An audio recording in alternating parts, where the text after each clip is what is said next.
Dun, dun, dun, dun, dun, dun, dun, dun.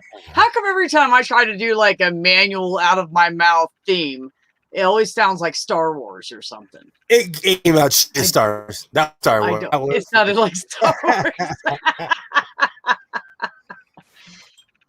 How's everybody doing tonight? Thanks for coming in and joining us. I got Will as usual. How's it going? How's it going? And Tobin jumped in here with us. Thanks for coming, Tobin. Thank you for inviting me. Sure, man. Now that you're on Twitter, I can like find your ass. So it's you're finally on Twitter, so we can invite you into things now. You did it. We need to make a connection. He has crossed onto the dark side. He has made a Twitter account. Good, because there was no way to get a hold of you. I know. That's the problem I had. Oh, excellent timing. Fashionably late, but hence right on time. Hi, Jenny. You're muted. Anyway, so I wanted to touch on the Chauvin trial because the last day was today, and the jury has commenced their proceedings. So I just want to touch on it real quick because, you know, no matter how you look at it, the silence was deafening. Yeah. No matter how you look at it, they really don't have a way to not say he's guilty about one of those. There's just no way around it. There's video proof, you know, of his knee on the guy's neck, and they're trying to say it was his back. No, it's on his neck. You know, how long they held him down after they said there was no pulse. They still held him down for a couple minutes afterwards. Like, there's just, of course, my question is when are they going to start prosecuting the other three cops? See, the problem is somebody, from my perspective, this is business as usual. And if he goes to jail at all, I'll be shocked. I have no faith in the system whatsoever. Throughout my entire life, I've watched cop after cop after cop get off for this. So I'll be as my usual cynicism. If anything happens, I'll be shocked.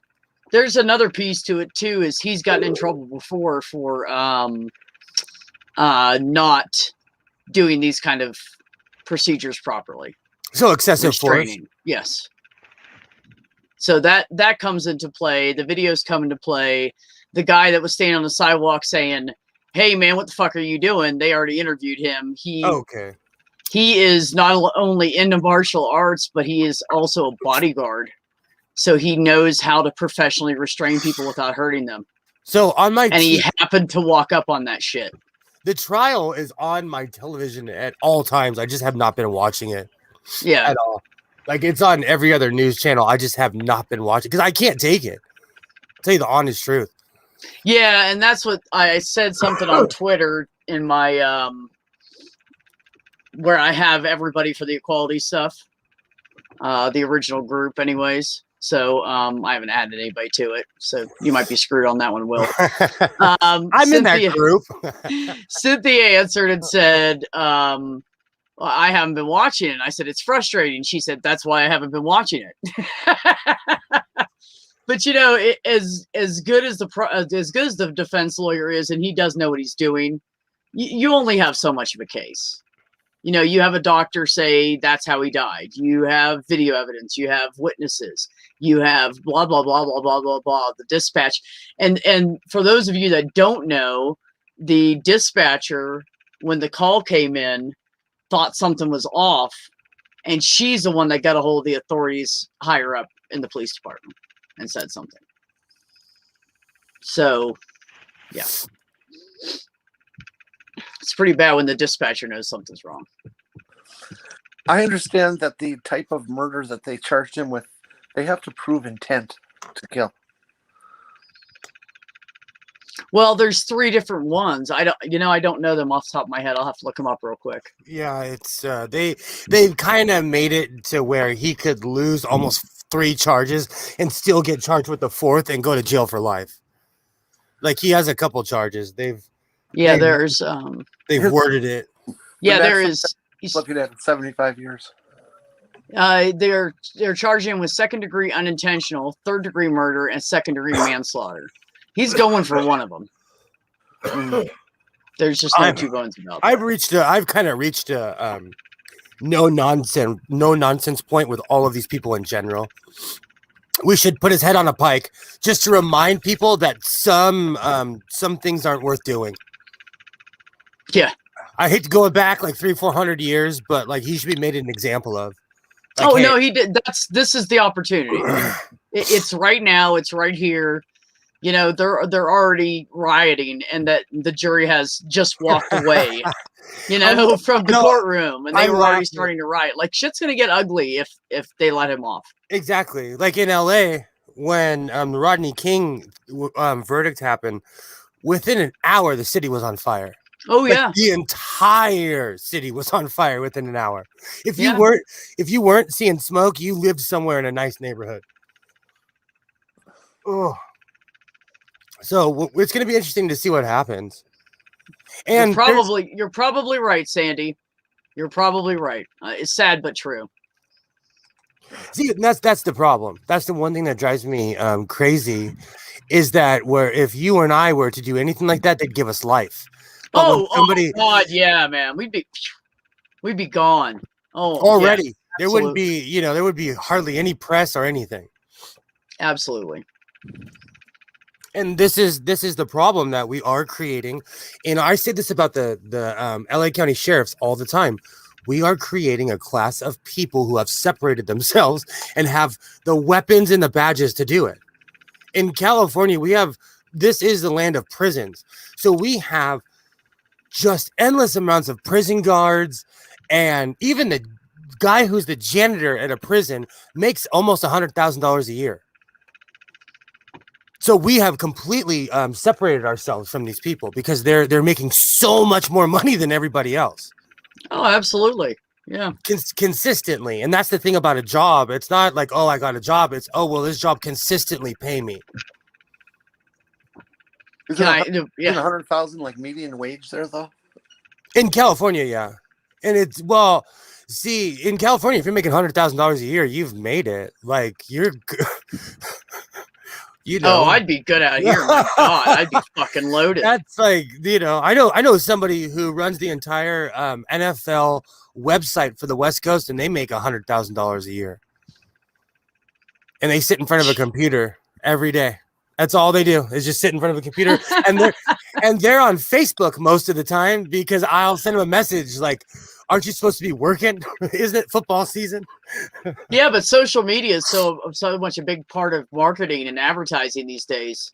They use Facebook all the time for that. I'm shaking my head like you can see it. I agree with you. That's nodding.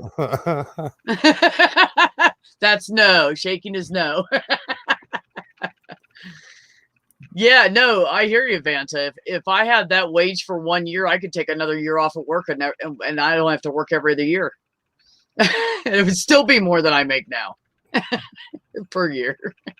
Quite possible you could even invest that money and be able to make even more. I mean, see, that's the thing with money, and I'm going to say the harsh truth is that it doesn't improve your life. It just gives you options to improve your life.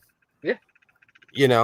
You kind of, life is, I always say life is attitude, but like all money does is, again, bring consistency in your life. You're like, oh, I want to do this. Okay. You go do it. You don't have to. Well, that's what it is. For me, it's more of like a, safe zone, oh, my bills are paid. I got a little extra money in the bank. Everything's good. I don't have to, worry about anything.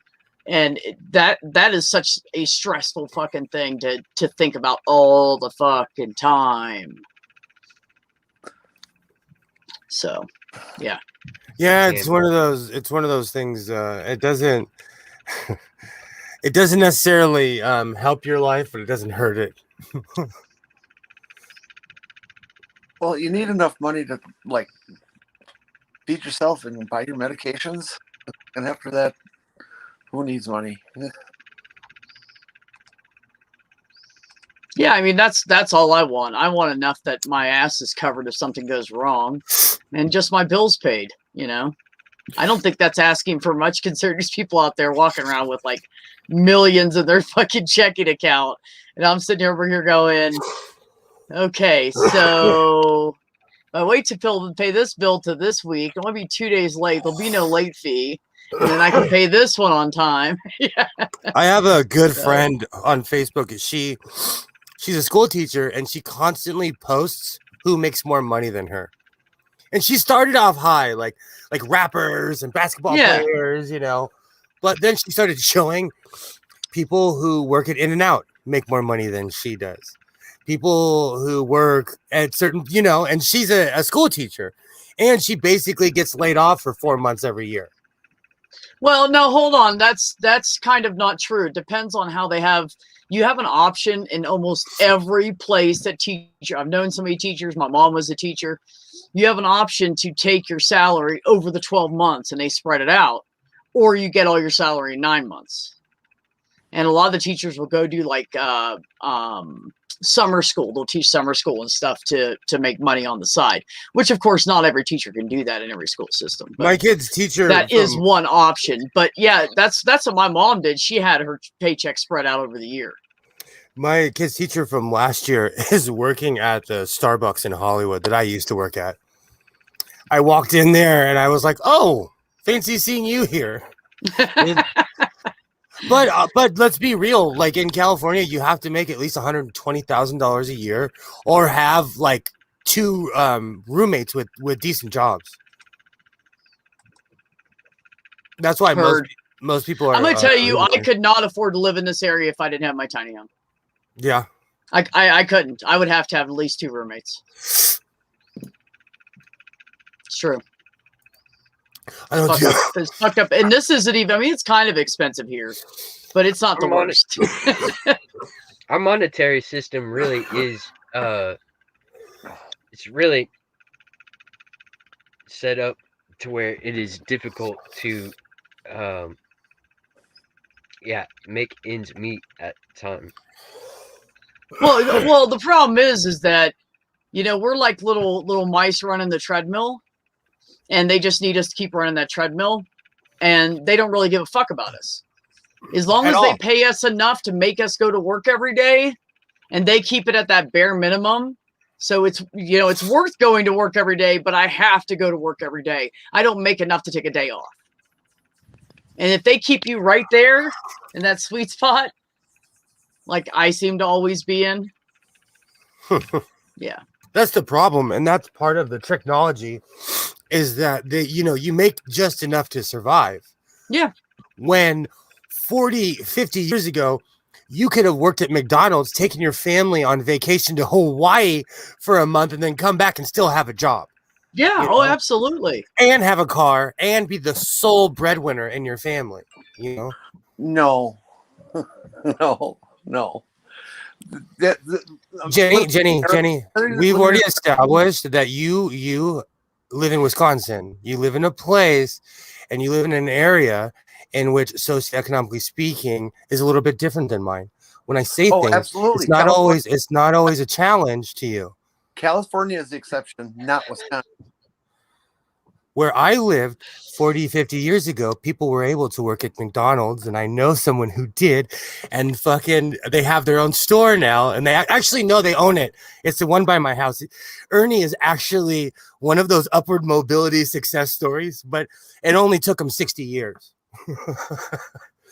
But, you know, it was different 40 years ago than it is now. Yeah, but you can't grade the whole country based on California. And you can't, but we are the average. We are the people who pay your taxes because of the volume of number of people that we have here.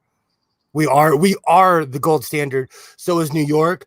Anywhere that has a populace that pays taxes, that feeds into the system, it's the United States of America. It's all the major cities. Yeah, it's not. It's like.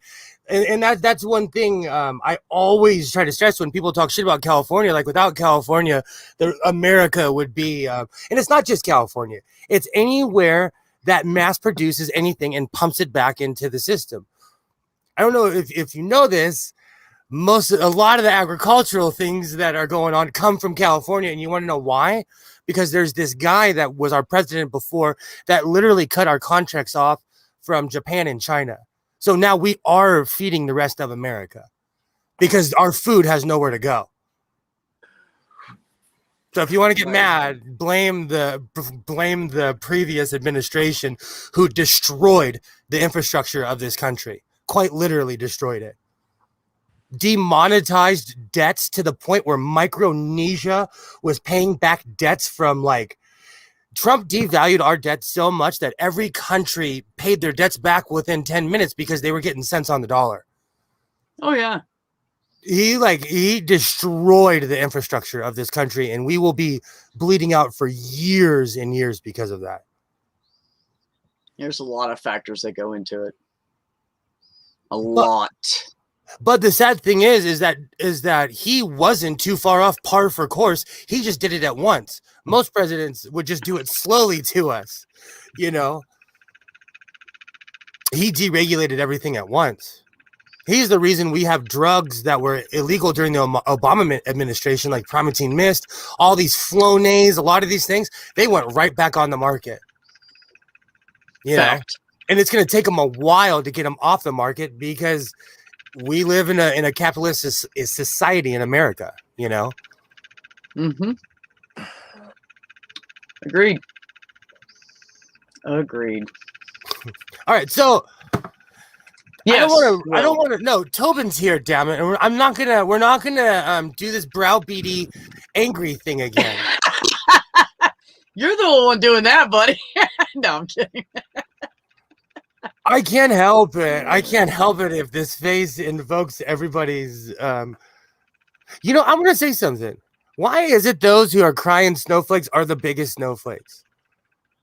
Don't hate me because I actually am a success story. It's kind of like when you fart in a room and you point at the guy next to you and look at him funny so nobody thinks it's you. It's like no, that. I agree. And it's also like, and you know what too? It's the cis pissing contest. Everybody's got to whip it out. Mine's bigger than yours and this and that. And my story's bigger than yours. My truck is huge, you know. Yeah. I'm over it.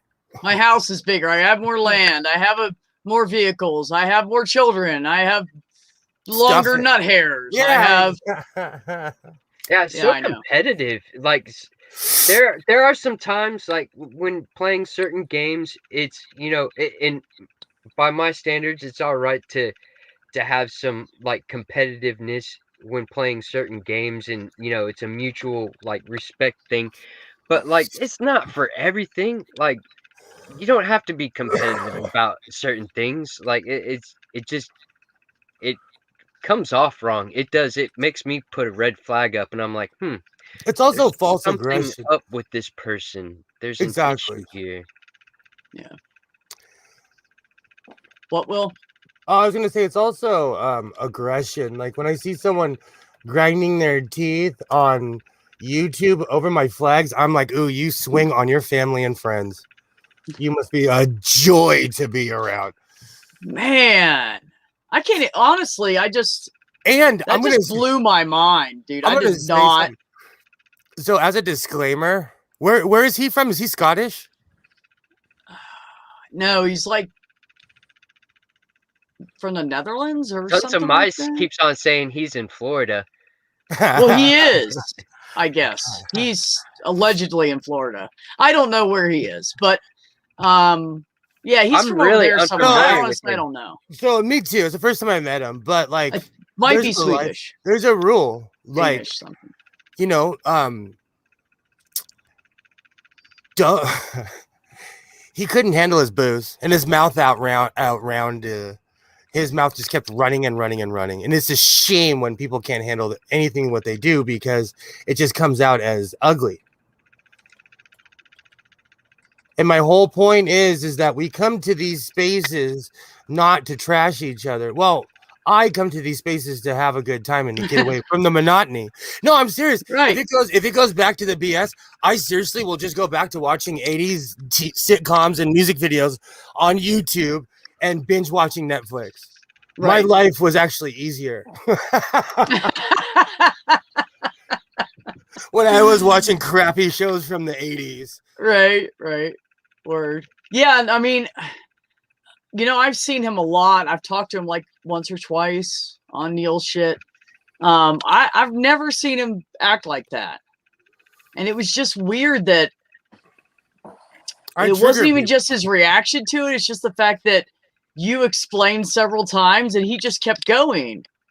And then I tried to explain from a different point of view and he just kept going. And he just wouldn't. We were all like, nothing will expose who you are until you're around someone you don't like. Or something you don't like, or an image, or let's take race, let's take everything out of the equation. There was something in this room that ticked him off on site. That's not a me problem. You're right. There's quite a few people. And see, here's my thing. Like, get to know me. There's a list of shit you can hate me for. But if you hate me on site, conversation's over. I'm going to clown you. I'm going to just slowly put clown makeup on you as you're talking trash to me. Because all civility is gone at that point, Yeah. And I don't, like I said, I don't come here to fight people. And that's why and you know what? I did curse out IQ, but I think sometimes we should all remember that we should let people speak for themselves sometimes. And I did apologize to IQ. I did. That's cool. IQ's good dude. I think more than anything, he was trying to problem solve it and neutralize it. And I think it just kind of came off, which I understand how you heard that. Like, I get that. And I don't think that was his intention. He likes to diffuse shit when he can. So I really have to remind myself not to jump into things because I've done it in the past. I've jumped in between things maybe I shouldn't have, and I should just sit back. And I mean, but yeah, it's hard. It draws you in like a magnet almost. It's like you see confrontation, and I am kind of that way as well. I just get attracted to it, and I'm like, I must say something. I must. Or, let me make this right. I got to make this right. Yeah. Yeah. Ooh, Cadence is talking about rope. I know. What kind of rope are you talking about? Oh, it's Cadence. I think we know it's silk rope. Only the best in that BDSM pit. So I added Master Chief to the Hall of Flags. Oh, yeah, you did. The truth is, I started going through my VHSs because I live in the past.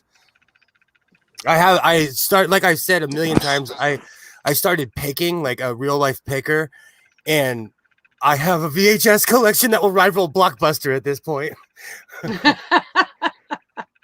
Both of them are in storage. I pulled all the really cool ones out, But you gotta clean your mess every once in a while. Oh no, it's good too. Absolutely. And I like to remind myself of what I have because I am starting to sell stuff. Because I truly believe, like, I used to look down at my pops. I used to always ask him, like, why do you have all this stuff if you're never going to use it? What's the point, And then he died. So he answered my what's the point? There is no point to it because you're just gonna pass, and then it's gonna be somebody else's problem, Right. So like my son will see something and he's like, "Can I play with that?" And I'm like, "Go right ahead and don't come back till you break it." Because it's like, what's the point of life if of just having everything in the box? Right. If you can't pick it up and touch it and play with it, it's an investment. It's not a toy. I went in my dad's office and I found in the box a whole pneumatic system. I hooked it up on my side shed, man. My son and I are looking for excuses to play with the pneumatic tools. What is it? Is it? It's a whole system though that like it's a main tank and I can run pipes anywhere throughout my house. Oh, it's a tall tank. That's great. And like I don't know why he was hoarding it. He wasn't going to resell it. It wasn't on the resale pile. I'm like, nope. I'm going to reuse that. I'm going to use it right now because I have all kinds of home repairs I'm going to be doing. Right, I'm absolutely. going to redo my entire house. Man, I tell you what, there's nothing better than a freaking brad nail or a stapler attached to a freaking tank.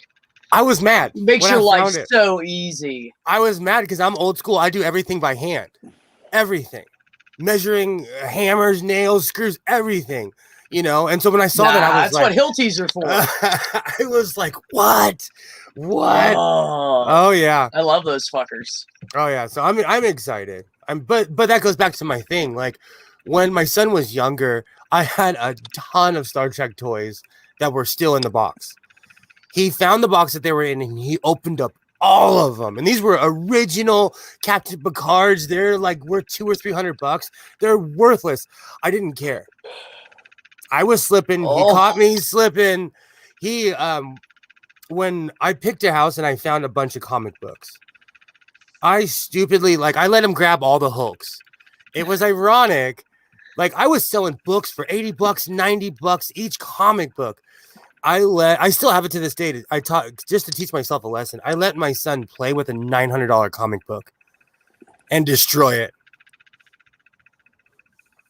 But I learned, do research before you hand something to your child. But when I had such a high volume of stuff, I'm like, here, I'll give you this so you don't touch all of this, you know? Uh-huh. And you gave him one of the good ones. I didn't know. I was like, who the hell has time to look up all this stuff anyways, you know? I better go to the doctor. I think I got a hole in my lip. I gave my kids a guitar when they're real little, like somewhere in between 2 and 4, like in that age range. And it was an older guitar, but I really liked the guitar. I still wanted to be able to play it. But I would lay it on the ground for them, and they would pull on the strings and pluck on it, you know. They would play around with it, and it was normally fun. And then one of them stood up, and I was close by too, but I didn't I didn't react fast enough, and he stepped right onto the neck and just cracked it in half. And I was like, oh, you know, I didn't see that coming. You got me. But I had guitars. I got guitars. That's what I'm saying. Like, I reached a certain, because Tobin, I just discovered that Tobin and I are around the same age. So you reach a certain point where you're like, you know, this is a little bit more, my kid's more important than this. Don't trust me. I died inside when he opened up the packages. Like, I was like, but you know, life goes on. Yeah. Kids only live once. Yeah. You're only kids one time, and then you're not a kid anymore. And let me tell you, because we make everything in plastic, our toys will live forever. Our toys will outlive us. I'll tell you that much. What were you going to say, Jenny? You unmuted yourself and then muted back.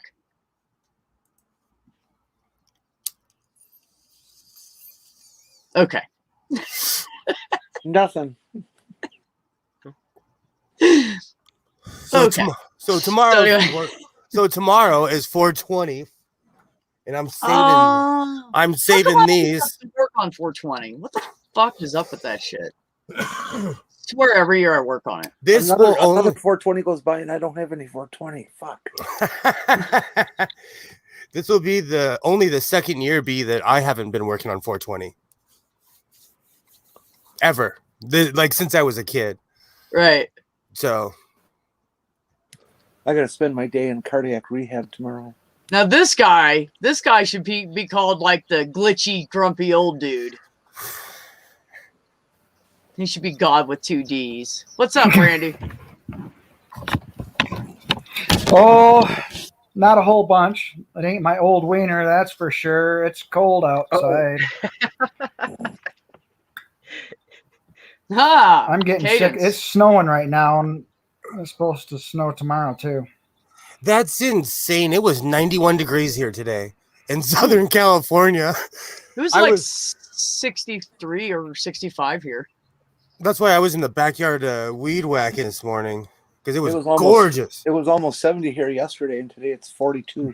Oh, what is happening? Thank you, Sandy. That's Keep me on normal. that straight and narrow, lady. That's like when I Power in live. April, too.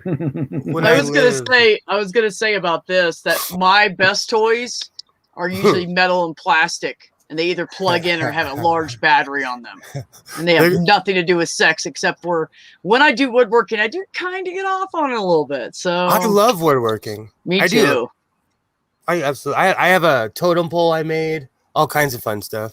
Oh, Sandy's right. 2 G's, OD, so it would be God. No, I haven't I just stuttered like- in years. I'd hate to go back. And for woodworking, I just like holding the board so it doesn't vibrate. oh.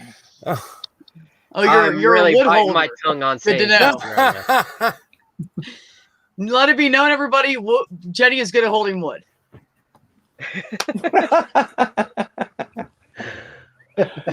No. So you're like a carpenter's sous chef, if you will. You're like a sous carpenter, if you will. Okay. Bonrick, how are you? I'm not a very Anywho. handy person, but I can sure whittle a stick. You know, I've tried whittling. I literally tried that. All I right. tried it when I was a teenager, and then I tried it when I got older. So I am that's- not a good whittler. That's how it starts. Hold on. Oh, And Yeah, that's I've how had they to learn finish. how to make, rope and stuff. that's crazy in the wild. fucking cool. You I should send me uh, one. You should send me one so when the zombie apocalypse Yeah. hits, I have something to hit somebody with. Oh, you could knock someone out with this, and Yeah, I know. I put a handle in this face. So there's a saying in woodworking, which is if you can't fight it, feature it. Like these were knots, so I just made them into eyeballs. Oh, and nice. And this was a knot too, and so I literally curved it to my hand size. So this entire thing, I can walk around. It's like this one's Cool. mine. This one I made to keep forever. But I got crazy detailed with it. And this was with an old. This is with an old Dremel, not the newer Dremel with the speed regulators on it. This was just with the Dremel going one speed. You know what's stupid? This is what's stupid on my part. So I used to try whittling and shit and realized I sucked at it. And then at one point, me and my ex had bought a Dremel. Well, when we split, she kept the Dremel. So then I went out and just bought like the generic, small pack, the regular gun and everything. So it's like a Dremel tool, but it's just, an off-brand or whatever. I still have that thing in the package. I have never pulled it out and played with it. See what I mean? There's so I am much fun. so ADHD. That's what I'm saying. There's so much fun. I did all of this with a Dremel, and I have a giant totem pole head down. It's like I copied an ancient Olmec head. Oh, nice. But we had a giant fire in 2007 that ripped through the property. And so for the first time ever, I was able to cut down oak trees because it's illegal to cut down oak trees in California unless they're dying. And so that the head I made is it's oak, but it weighs 300 pounds. So it's not moving. Yeah, no, it's not. Hi, Dave. Wow. How's it going, Dave? Oh, goodness. I've made all kinds of stuff. I made a snake serpent head out of a coyote bush root, which is tumbleweed, for those people who don't know what coyote plant is. Wow. She lives. Yay! Da, da, da. Hi, Trish. How are you? I'm good. How are the babies? They're good. They're getting better every day. Good. What's the weight now? Jude is 4 pounds officially, and then Luke is 3 pounds and 14 ounces. Aw. Nice. Yes. Nice. Excellent. So that's good weight gain over the last week, right? Yeah, they gain like double their weight. Oh, good. Yeah. And then Luke is practicing bottle feeding because he's off. Like they're both on a CPAP to help them Right. And Luke got off that, and they're practicing bottle feeding. So I'm seeing Nice. the end of the tunnel. Yay. In case you guys didn't figure it out, she had twins. They were too small to wait, into the incubators, tubes feeding, blah, blah, blah, blah, blah. And now they're obviously doing great. Yes. Good. Good to hear it. So what are we talking about? That's awesome. I don't know. We've already been on 500 subjects. We've only been here 35 minutes. We were just talking about woodworking, actually. Oh. Because Will's random and he just drags us with, and we just go, sure, Will, we can talk about woodworking. Yeah. We just got to go with the flow. Don't harp on me for bringing color to your life. We have a friend in South Carolina that does live woodwork. I don't know. I think it's really beautiful, the stuff he does. But it's about on the trees. No, on a living tree. It's a type of woodworking. You get it's a live oak tree. I'll send it to you on Twitter. Okay. Talking about it's just this type of style of woodworking. Okay. That's cool. No, I have not heard of that. I mean, I love I've done all kinds of stuff. I've done everything from building gates and, specialty stuff to installing cabinets to, I bought an old beat up pickup truck that had the floor rusted out of it. And I pulled the bed off and just made a wooden flatbed side rails that hinged down for easy access. I had a built-in toolbox, wooden toolbox all the way on the front of it. And you could take the lid off. You could unlock it and take two pieces of lid off, and they made a ramp for an ATV or a lawnmower. That is sweet. Thanks. I totally want to do that to my truck. It was pretty cool, man. Because I was like, man, guys make things so difficult. Like that too with trucks. They build things like everybody's over 6 foot tall, and it's just not realistic. So, wait a minute. Cadence is into working with leather? No. Did you hear that, Will? Working in leather? What is she working doing? with leather? Yeah, Cadence. I am too. I made this too. I'm in the leather too. Awesome. This is from. It's coiled, so I made it into a snake. Oh, cool. Okay. But this is from wow. It looks like two snakes wrapped into each other. It's from a tumbleweed plant. We have to rip them out from the roots because tumbleweeds are terrible. So we've tried to eradicate them, but they just keep coming back and back. I'm going to tell you, I probably run over in an average week 8 to 10 tumbleweeds. We've been trying to eradicate the species the entire life off my property. It's never gonna happen. No, dude. Never. The problem is that so they're built like this, and the stalk is very weak, so it dries out, it rolls away, and as it rolls away, it seeds. Yep. And it throws seeds everywhere, and then you destroy it on the road. And look, now the seeds are going further. So yes, I am helping you be totally miserable with tumbleweeds and everybody else around me. Oh yeah. I don't do it on purpose though. You're going down the road and there's a whole line of them going across the road. What are you gonna do? Stop? Someone would hit you in the ass end in 2 seconds. Oh, just drive through it. Here it's a fire hazard, so we have to get rid of them. Well, yeah. Tumbleweeds are the kudzu for California. There are emu. I don't. That's what we should do. Is transfer why some kudzu into California. people don't pick those damn things up. Thank you, Kendra. It was actually pretty cool. Somebody told me that the truck looked like a rat rod. Awesome. And I was like, I don't know what a rat rod is, but thanks.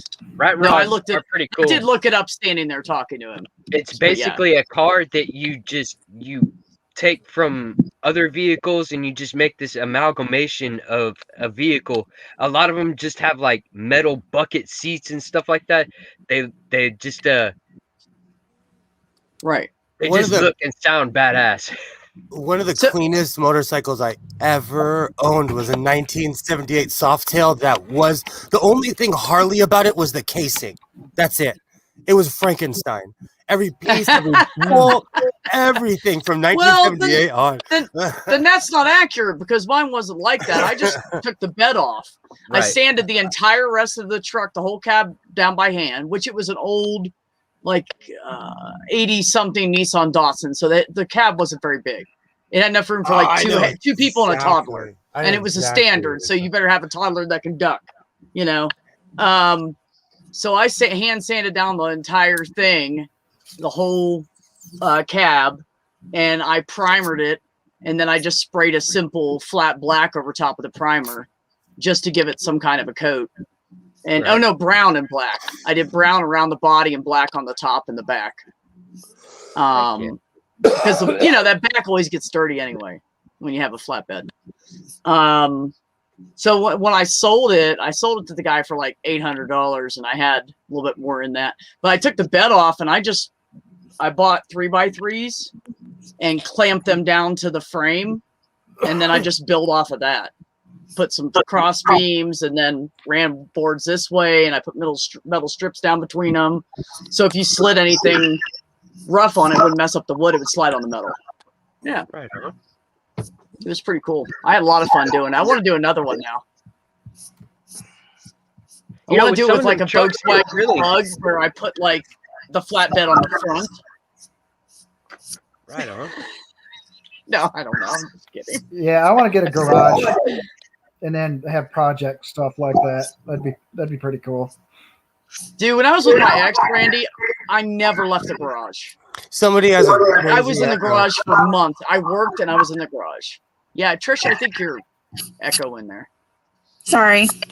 It's okay. I'll put it on mute. Yeah, I used to live in my garage. I wouldn't go in Would to that eat do or the anything. trick?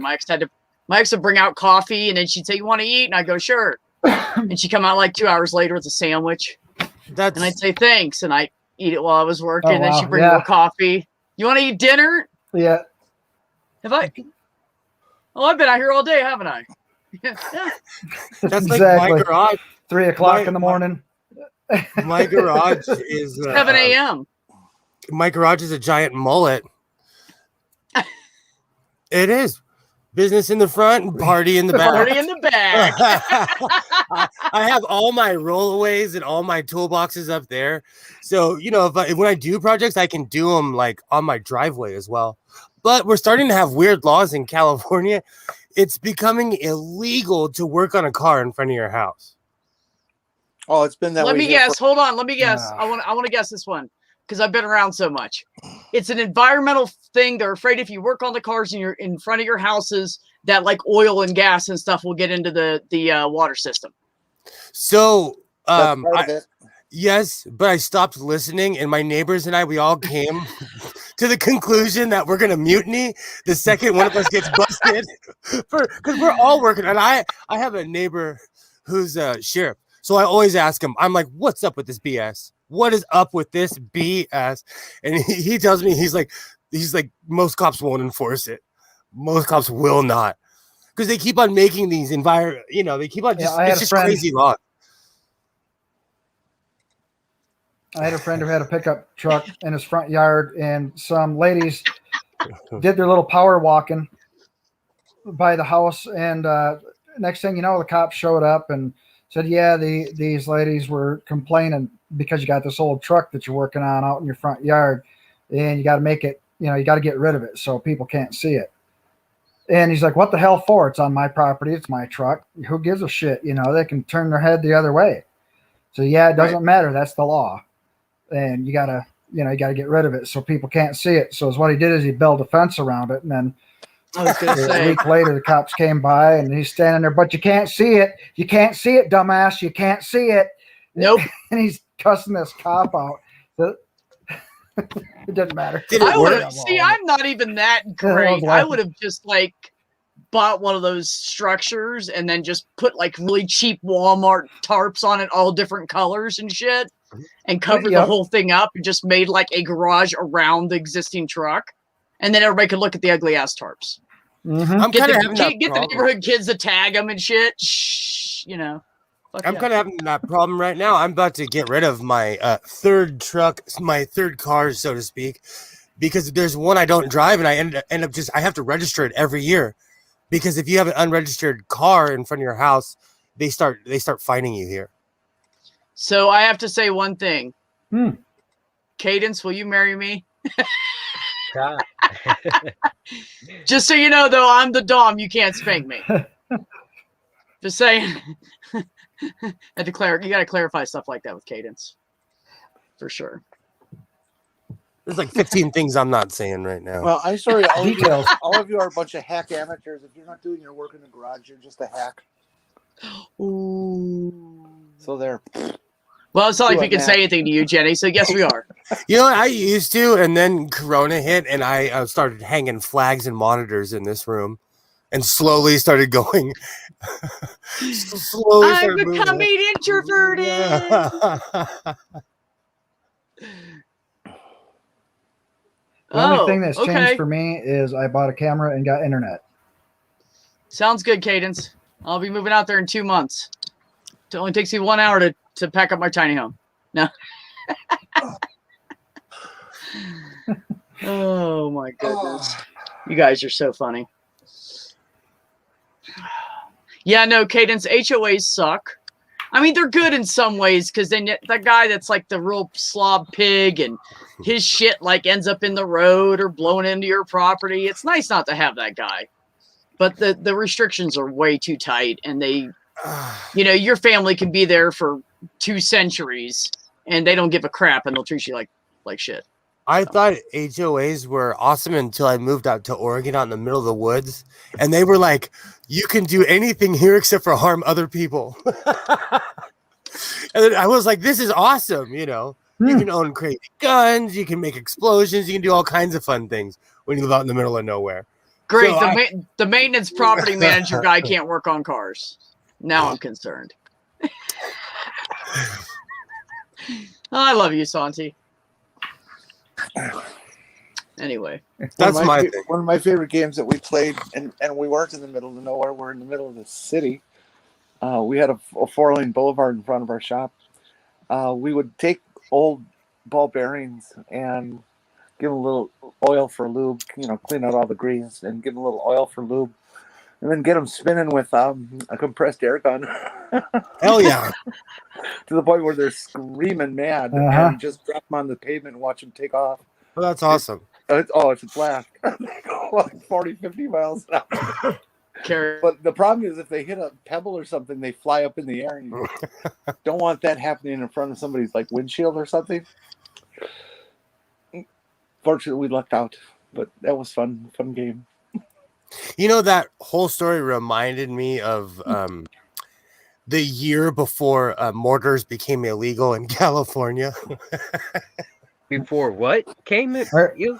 Fireworks. But when I say fireworks, I mean like the professional, real, the ones that, you know, the ones you would see. The mortars where yeah. they're like an actual, like put them in a tube and you're going to blast them up into the air kind of thing. We used to have fun with those when I was a kid. We used to have fun. But also that's a good way to blow your hand. You know, every time you don't... Go ahead, Randy. Right. Yeah. Every time somebody mentions games, I you know, what everybody used to play, I just think of that old joke I tell people that whenever the power would go out, we played a game called Guess That Smell.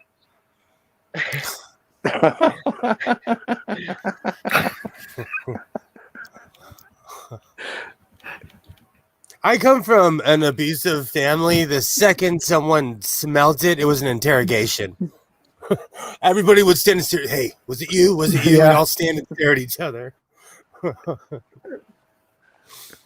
Yeah. It was like Clue. There was like a whole investigation. Yeah, you had to go in the living room. The butler did it. Right. Speaking of explosives, my Uncle John, he lost an eye and most of his fingers. He had just a few of them on each hand. And because when he was a kid, he was playing with dynamite caps, him and his brother. And they hit it or some damn thing, and it, you know, blew both of them all to shit. And later on, you know, we as kids, But, he lived in an old farmhouse. You know how they got them big old cracks between the hardwood floors and shit like that. They just didn't build them very well 100 years ago. Well, he'd lose his eye once in a while, and we'd have to play bubble gum and broomstick just to reach down there and get that shit. And he'd be looking out the window with his good eye, and he'd say, "Hurry up, here comes Matilda, meanest turkey that ever lived. She's going to get under the house and eat my eyeball again." We're getting that broomsticks and getting that fucking eyeball out from under the house. It was great.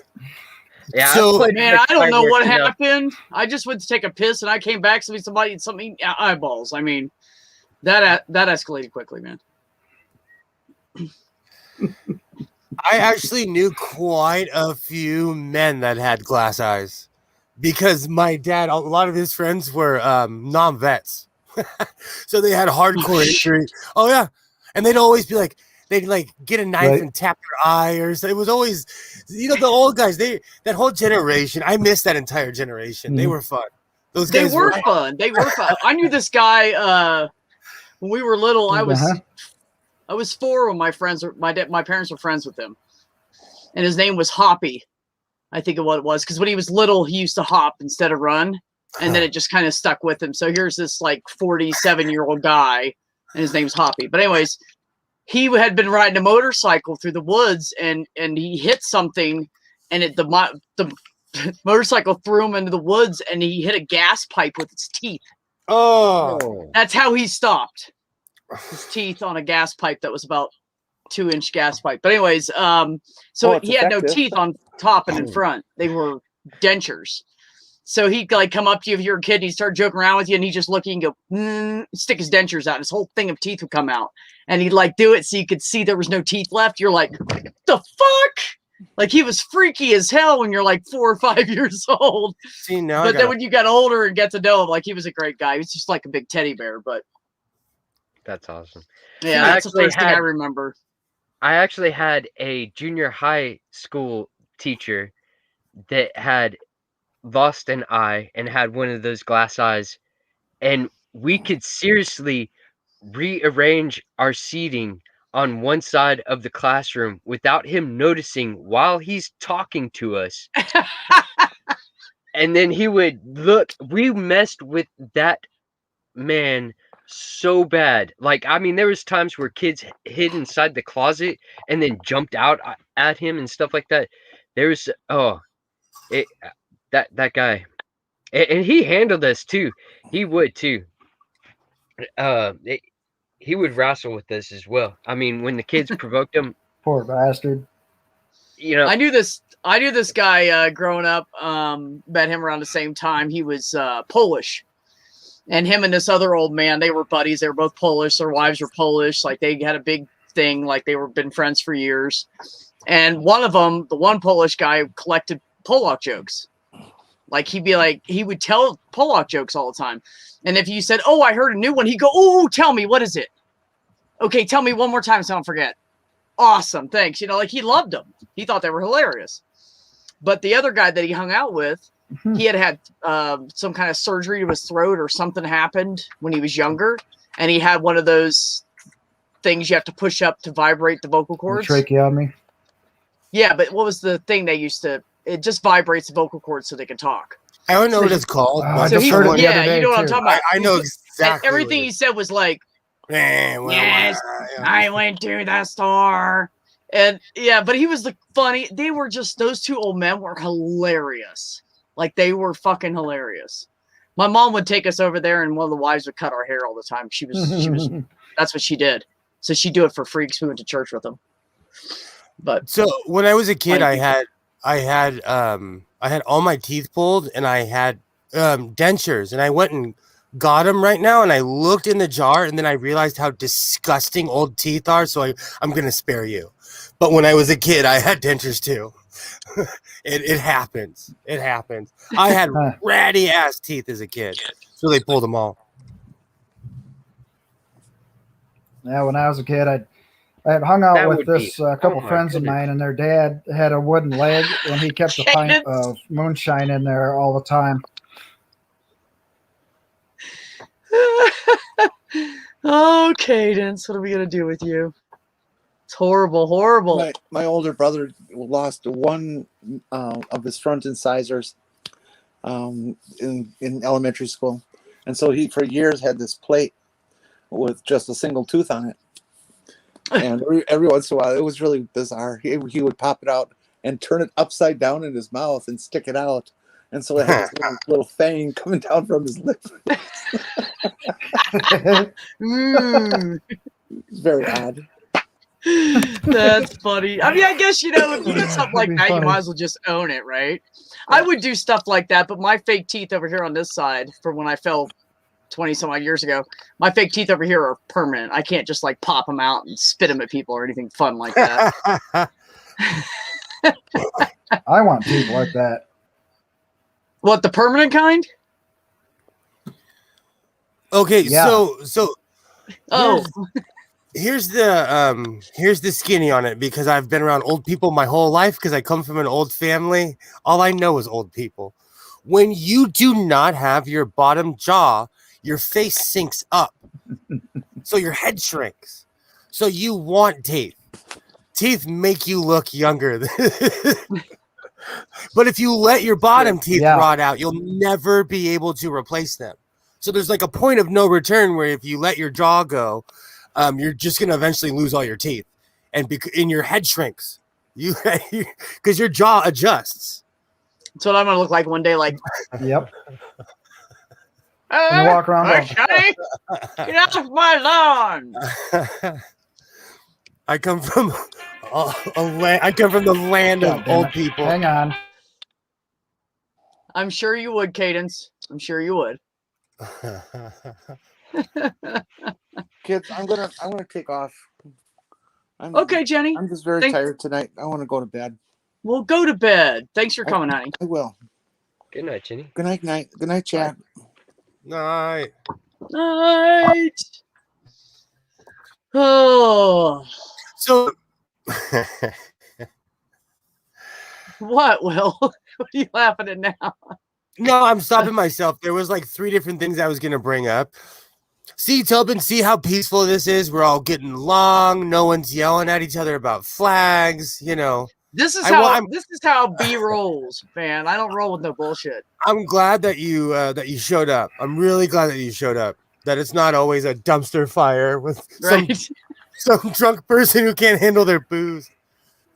You know, This is actually a really like not much laughing stream. Usually Will and I and everybody's just rolling constantly. I think we're on just like a Monday funk or something. You know, life has kicked the hell out of me. Yeah. The hell out of me. Oh, hey, Purple. Yeah, I applied for another 20 some odd jobs today, so I feel you. Do you, And like Well, work at here's your some apartment good news. complex? B, do you still work at the apartment complex? Or Yeah, but it's only part-time, unfortunately. They won't give me full-time yet. The company will not allow for the hours. Because, you know, they just manage properties all across the entire world. Mhm. So, you know, that would cost some extra money there to pay me for 2 additional days. But anyway, assholes. Okay, so my phone is overheating So I and get going my haywire. shot tomorrow, my second one. Oh, Heck yeah. good. The 5G will kick Right it. We'll on. be able to see it clearer. Yeah. Yeah, and the aluminum flakes could start coming out here, and it'll be even shinier because the aluminum plant will be gone. Nice. All that Yeah. stuff. When do you get your I'm Satan card? When did they do that? Satan. What step of the process? is I don't that? know. I'll have to get one though. Okay. Yeah. I'm trying to get absolutely. a T-shirt going that says "I survived the harmonica man." I'll start handing them out. There you go.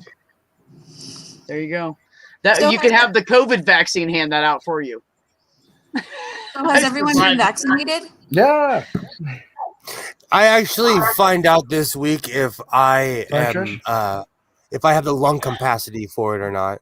I had to get a test taken. I'm immunocompromised. I'm a born asthmatic. And so the tests aren't out to people that have my lung capacity if it affects your breathing or not. Okay. And so any like even a drop in blood pressure or breathing would put me in the hospital. Yeah, So I got the Wow. first shot, and I was pregnant with the Fair twins, warning. and I went into the hospital because of the first shot. that's what I'm saying. And I've been at like 60% health my whole life, so I have to take caution with everything. My son, Same here. he's gonna get it. He's gonna get the shot soon because he's not as immunocompromised as I am. Well, in where I live, the state I live in, they just decided to open the shots up to everybody 16 and up starting May 5th. So we'll see how that goes. My husband just got a second shot today, and he feels. Shouldn't you, And you said he feels fine? B, don't you get No, he yours from the feels VA? horrible. Oh. Huh? VA? VA. Don't you get your shots from the VA? Hell no, the Army kicked me out, baby. I don't VA nothing. They really I went can't. to the Oh, okay. I went to the wrong party when I was in the Army. Let's put it that way.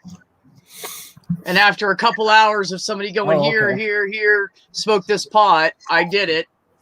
And then there was a snitch at the party, and the next morning they piss tested everybody, and they kicked me out for pot, and kicked out 11 Hispanic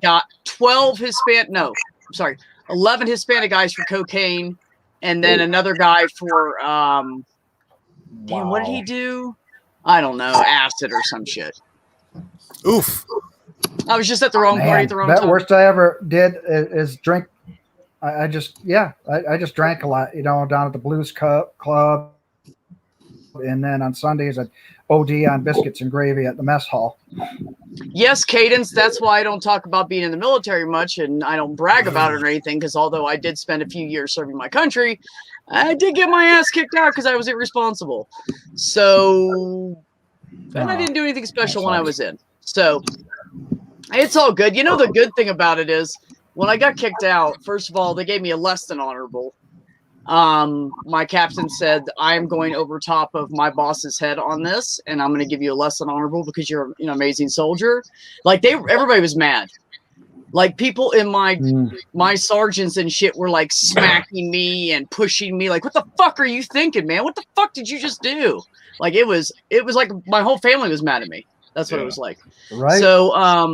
So he gave me a less than honorable and sealed my record. So if I didn't go for anything above a basic security clearance, no one would ever know.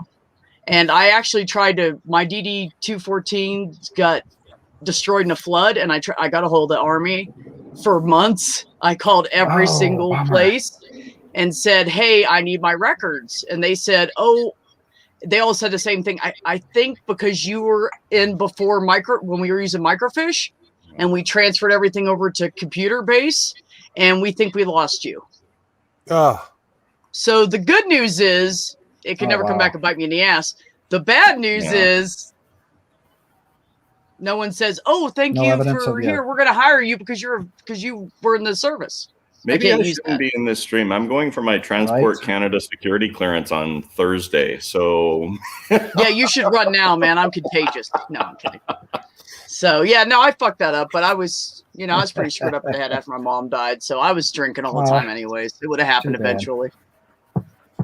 So, yep, no bennies. Good kick in the ass. Every now and then in life, we need a good slap in the face to wake us up and put us back on the right path. Absolutely. And some socks and some PT uniforms, because that's the only thing they don't take back from you when you get kicked out. Shit, And a pair of boots. I had a pair of boots for a long time. A grenade. Hey, those are good boots. Those are probably good boots, right? Dude, they were good. I actually gave them away to somebody that needed work boots, and he was about my size, and mine were actually a size too big or half size too big, because I would do that for the winter when it was cold, so I could double up my socks and shit. Yeah. So in the summer, I liked it because there was more air around my boot. I would deal with it being a little loose just because my feet breathe better. So I gave it to this guy, and he needed it for work, and he wore them for I don't even know how long until I lost contact with him. Over a year. These are These are my riding boots, and they're older than my kid. Yeah, it's because if you buy real boots and where they use real materials, they'll last really, really long. And I'm gonna get it resold pretty soon because I walk funny. Yeah. These are some of the most dependable boots I've ever owned. I do the same thing with my boots, especially work boots, is you buy really good quality ones and then you put a nice liner in them. And then in the winter, if you want to go to a heavier sock, you can take the liner out and just wear a nice big thick sock. And yeah, they last. I mean, you get them resold every couple of years and they'll last a long time. You know, this last time I went for work boots, I almost went and found a Army Navy surplus and looked for a set of jump boots. Yeah, we have those out here. Because those fuckers, those are tough. They'll last forever. You can they're meant for taking impact. Yep. So if you walk hard like me every day, it's even really my show boots. Feet. Even my show boots are old. Like if you get something, they're dusty because I don't go anywhere anymore. But if you get you should go on a date. No, anything with quality. I used to go to Vegas. These were my Vegas boots. Yeah, no kidding. But I won't be going there for a while. The only thing about military boots that sucks is that they don't, like for us up here, we have to have a specific rating for work.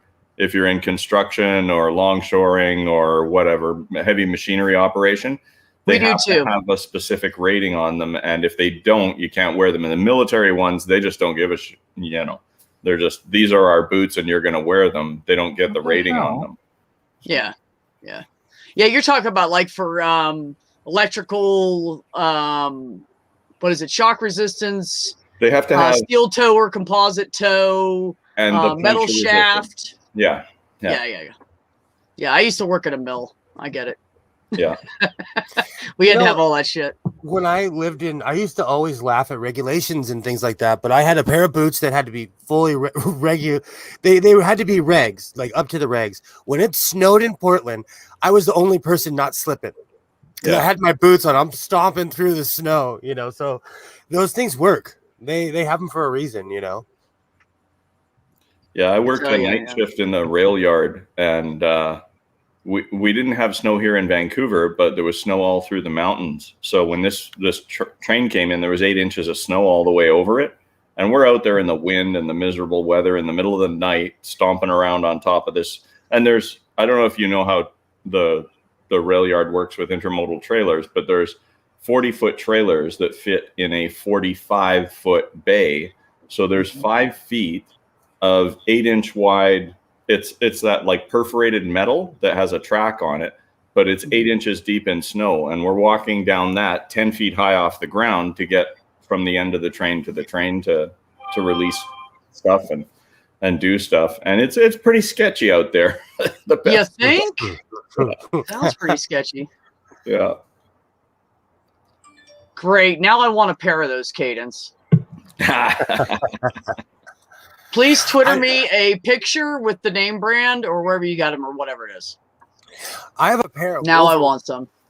I have a pair of Wolverines that I've been electrocuted in them. I've walked on fire with those things. I use them for my paint boots. I still have them. I beat the hell out of them, and they're still around. Dude, I had a pair of Wolverines. I got as hand-me-downs. Yeah, I think we gave them to my brother, and he wore them only for a few months. They were too tight, and I ended up with them, and they were really big on me at first, and I grew into them. And then when my mom ended up in the hospital and we moved all the stuff out of her house, I don't know where the boots went. But, man, they were still in great condition. They were fucking Wolverines. They were I used to wear them to school because I knew they were badass. Yeah, exactly. And they were the best pair of shoes I had without any holes in them.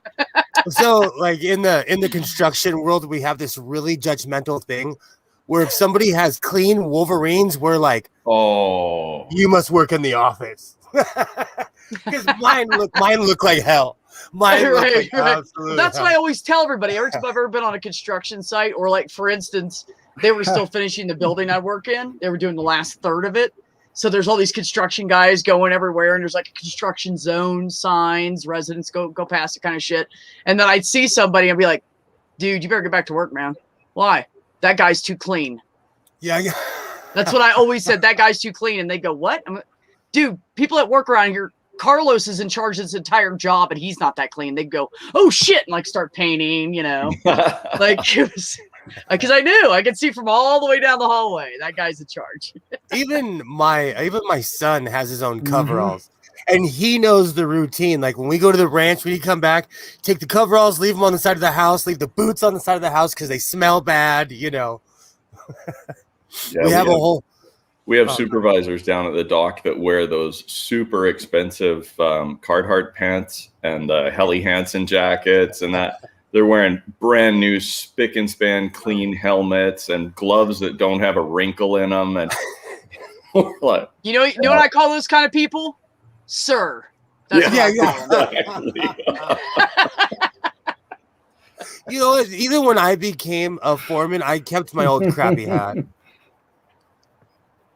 Yeah. But in another reference we have, like the bigger the hard hat, the bigger the douche. Because you know those hard hats that are almost like cowboy hats. They're like Well, fireman's hats. Yeah. The boss. It's usually like the boss who can afford those, because everybody else has got standard issue ones that are handed out. Even mine's a hand me down from my father, just because I like the design of it. You know, Mine came out of a box of 100, man. They gave them away. I tell you what, when I went from truck driver at that mill to supervisor and batch operator, I kept wearing the same clothes. I didn't put on nicer clothes. I wasn't trying to be a douche to the guys and be like, I'm above you now, motherfucker. You know. Yeah. Oh, especially when you're the only female working with 20 men and you're the only gay person on the entire property. Yeah. That shit was fun. I used to fuck with them all the time. They'd say something, I'd go, this is a professional environment. You know what's really funny? Around here, whenever. Go ahead, Randy. Well, whenever I was a supervisor in anything, especially my landscape company that I worked for, I was the right-hand man of the owner. And I had like 18 trucks going out. And so I was out there doing stuff too, right there with them. Yeah. But I didn't mind getting dirty.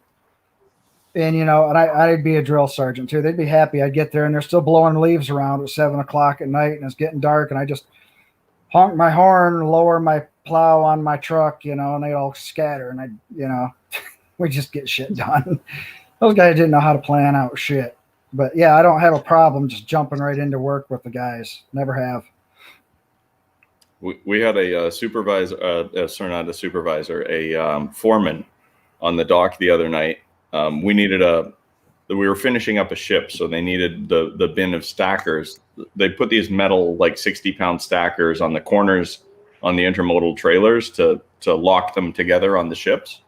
Mm-hmm. And they needed to put them away and in a rack, and the rack goes up on the ship. It's one of the last things they do before they leave port. And there wasn't a forklift driver around, so the foreman jumped on the forklift and immediately spilled 100 of these things on the dock. And he's still getting razzed for it. First, Dave, you have a hardcore job. I think that's awesome. You have a extra manly job. I think that's awesome. Well, the last shift I worked, I was in the reefer deck, and that's where all the refrigerated containers come in. Oh, yeah.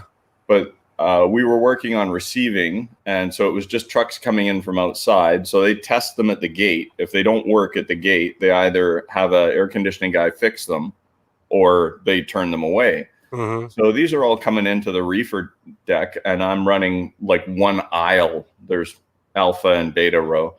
And so I'm following this 400-ton crane around that's dropping these cans in this rack and running up and hooking up 480 volts to them. And they stack them 4 high or 5 high, depending on where in the yard they are. And there's no elevator. You run up the stairs every time they drop like 3 or 4 of these up on 4 row, and then they move the crane away. And when it's clear, you got to run up the stairs and take care of these before he drops a few more for you and keeping up with them. But I did a lot of stairs that night. My phone was like, stay hydrated, buddy. That's awful. That's awful. So first, I want to show off. You know, people talk trash about Walmart, and they say, you know, they talk a lot of crap. But I bought these specifically because I do a lot of. I have to completely wrap myself sometimes when I do painting, and these things are kind of dependable. And these are they're Walmart boots, but they're 9 years old, and I still use them when I paint. And you can get those retreaded as easily as you can get any boots retreaded. And these are my Wolverines. They're a little beat up. Yeah, but look how thick that sole still is. Yeah. I love these stupid things. These are my favorite. I still wear these almost every day. I still wear them. Will, you said you walk funny. Is that because you have sort of a dancing flow to the way you move around, or did you have an injury, or what's the deal with you wearing out your all the above? All the above. I used to like. I'm one of those weekends people. He practices the Carlton. I wish. Nice. I wish I was that coordinated. I walk on my heels.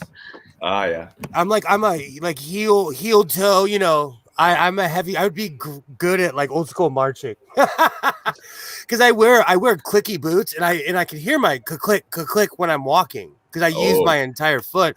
But it wears the hell out of boots, and I'm very left-footed, if that makes sense. Yeah. I lean with my left foot. Are you right-handed and left-footed? Yes, but when I was a kid, I was left-handed, and it got corrected. Oh, right. I remember you mentioned that before. I'm from that age where they were like, no, everyone here writes it. And I learned. And so now I'm right-handed because I was just conditioning is funny that way. It happened to me too. Look, and look at that. I didn't even think about it. Raise my left hand. Yeah. I've really tried to work at being ambidextrous, and it really comes in handy when working with power tools. Exactly. Sometimes it just really makes it a lot more convenient to be able to use your left hand to make a certain cut. But, and also, if you've been working all day and your arm's starting to get tired, I just switch. Exactly. Saw with my left hand, and then I switch, and I saw with my right hand. I'm good. I'm not as good at hammering, but I'm getting better. When we're doing stackers and it's busy and the trucks are all lined up, you're reaching down into a like 4 foot, 3 foot deep bin to pick up these metal stackers, and they're 40 pounds a piece, right? So you're doing arm curls all night. So you change hands like about every hour. You start working from the other side. Well, the other night we were doing 20-foot containers, and they needed 2 stackers in the middle, so both our hands were full walking up to the truck. Oh, that's like, awful. Oh, this kind of sucks. I used to have a job that was I worked with the machine that was a grid welder. It would take tubes and it would spot weld the pipes into a grid. And I would work from my right side because I am right-handed predominantly, but I would sit there and work. And after months of doing this, I stepped out of the shower one day, and I seriously, one side of my body was cut. Just cut nasty. And then my other side just looked really scrawny. I was like, holy shit. Like you can really work one side of your body and you start to look lopsided. Mm-hmm. I had to rectify that. I had to start making myself do it left-handed because it was a 12-hour shift. We would do the Antangelo. I didn't say. I'm just waiting. Okay. I'm just waiting for Cadence or somebody to have some fun. You guys keep calling him Antangelo. It's Otangelo. You know what? We call him Orange Boy. My English. I speak West Coast English. It's offensive to everyone else who speaks English. I still say grommet and bro and tubular. And no, I do call him Otangelo. I am very succinct and I enunciate quite well. Thank you, Dave. There's a lot of people who call him Antangelo. You know what? No, I'm just kidding, Dave. Come back in here. I'm just kidding. Oh, it's almost time to get another drink. I mean, really, what he's saying there. Yeah, Tangelo is totally off topic. You're right. And Docta, he said he can't read it. Yeah, you better do something. I think someone booted. A lot of days I miss working. Can I respond to what he's saying? Or a lot of days I miss working, but then I remember. Leave it for the chat. There's a liquor store in the corner. Yeah, let the chat. Yeah, I You know just what? let Cadence and them have fun. I'll Sometimes tell- Robert and IQ are in here and have a blast with them. I'll tell you, honestly, Tobin, like a year ago, I used to get in it with these guys, and they're honestly trolls. Because no matter what you say, there's no middle ground. There's no talking. It's you have to listen to me or you're gonna die. You know, and I'm LGBTQIA++. So when they go on their rants, I'm just like F off. Thank you, Otangelo. I appreciate that. Yeah. Hang out for a minute and listen, and then try to keep up because we change topics about every 4 minutes. You, 3 minutes. literally, B, when you were talking, I had my thumb on the boot button. Literally. Yeah, just leave them in there. It's fine. You know, I am when I see them, I'm like boot. I don't mind if he's in there as long as he's not a jerk. He's entitled to his opinion. He can say it in my chat as long as he's polite and respectful and everybody behave. In other words, be nice until he's not nice. No, but I mean, I allow anybody. That's your rule. Number one, don't be a dick. For those of you that don't know, Trish is a theist. And I don't mind having Trish in here because she doesn't come in here and preach. Well, actually, we haven't talked about religion at all. Have we, Trish? No, we haven't mentioned it one time since we haven't mentioned atheism or religion yet. And we're having a great conversation. Yes. And everything's cool because we don't judge each other. We're fine. Exactly. That's the whole thing with Maddie, you know. I've met a really cool Episcopalian. I think that's what she is. She's gonna trash me if I said it wrong. No, but I think that's right though. She's an amazing human being, and we do a podcast. We get along and we just hang out, and you know, and she lets me ask all the really dumb questions that an atheist would ask about a religion that I know nothing about. Yeah, there you go. Well, that's just like my brother. Even if I wasn't. He would go in anybody's chat and talk to everybody, and he's respectful and he's kind, and you know, there's lots of good, really good people out there that are Christians. Absolutely. And I know sometimes they automatically come off as defensive because they think, well, I'm putting myself in a situation with people that don't like me. It's not that we don't like you. It's not that we don't like all Christians. We don't like people that act like assholes. Just don't act like an asshole. Have a civil discussion, agree to disagree, and walk away, and don't be a dick. But I think in everyday society, we live in a society where we all disagree with each other. Yes. I like Fords. Because we're all more informed than we used to be. Exactly. We didn't know shit when we were kids. 3 channels, dude. Black and white. When I was a kid, we had 13. Landline. Yep. We had 13. That really? was only 911. When I was a kid, we had both colors, black and white. I remember when we had black and white and several new colors of new variants of gray. It was like the new grayscale TV. It was like, ooh, way better than it's black. Fancy, like you could tell somebody's hair was darker or lighter than the other person's. Yeah, obviously. Not everybody's eyes were exactly the same shade of gray. I want to correct something I said because I said this is me calling 911, but I did that wrong. It's pick up the phone, ask the old lady down the road to get off the phone, tell her it's an emergency, repeat, no, Marge, it's an emergency. I really need the phone. Then she hangs up. Then you dial 911. Sorry. Yeah. Yeah, Party line. I remember picking up the phone and doing the but only dialing, like there was no area. I don't remember 911 as a kid. We didn't have to dial 604 so that Neil, the 604 atheist, if he went back in time, nobody would know what he was talking about. Yeah, you didn't have to dial unless you're dialing out of state. Mm-hmm. My area code is changed. I remember that. Well. Ours was like 782 3782 or something like that. It was like I don't know, man. I almost remember that phone number from when we were kids. We had the same one till I was 18. I still remember all the numbers. Handle one. My parents still have a landline and still has the same number from like when I was younger. Are they waiting for a lost child to find them? No, they're like almost 70 and oh yeah. Yeah, They're almost 70, and Yeah. like the reception out there, like you can't get any reception out there. And the funniest thing is that they had an iPhone, both had iPhones for a year, and they didn't open them up till like a month ago. And Okay, so I have two things to say about that. Well, First- I wish I had the kind of money to buy 2 iPhones and never open it. But go ahead with the rest, Will. Trish, are you landline shaming? I have a landline.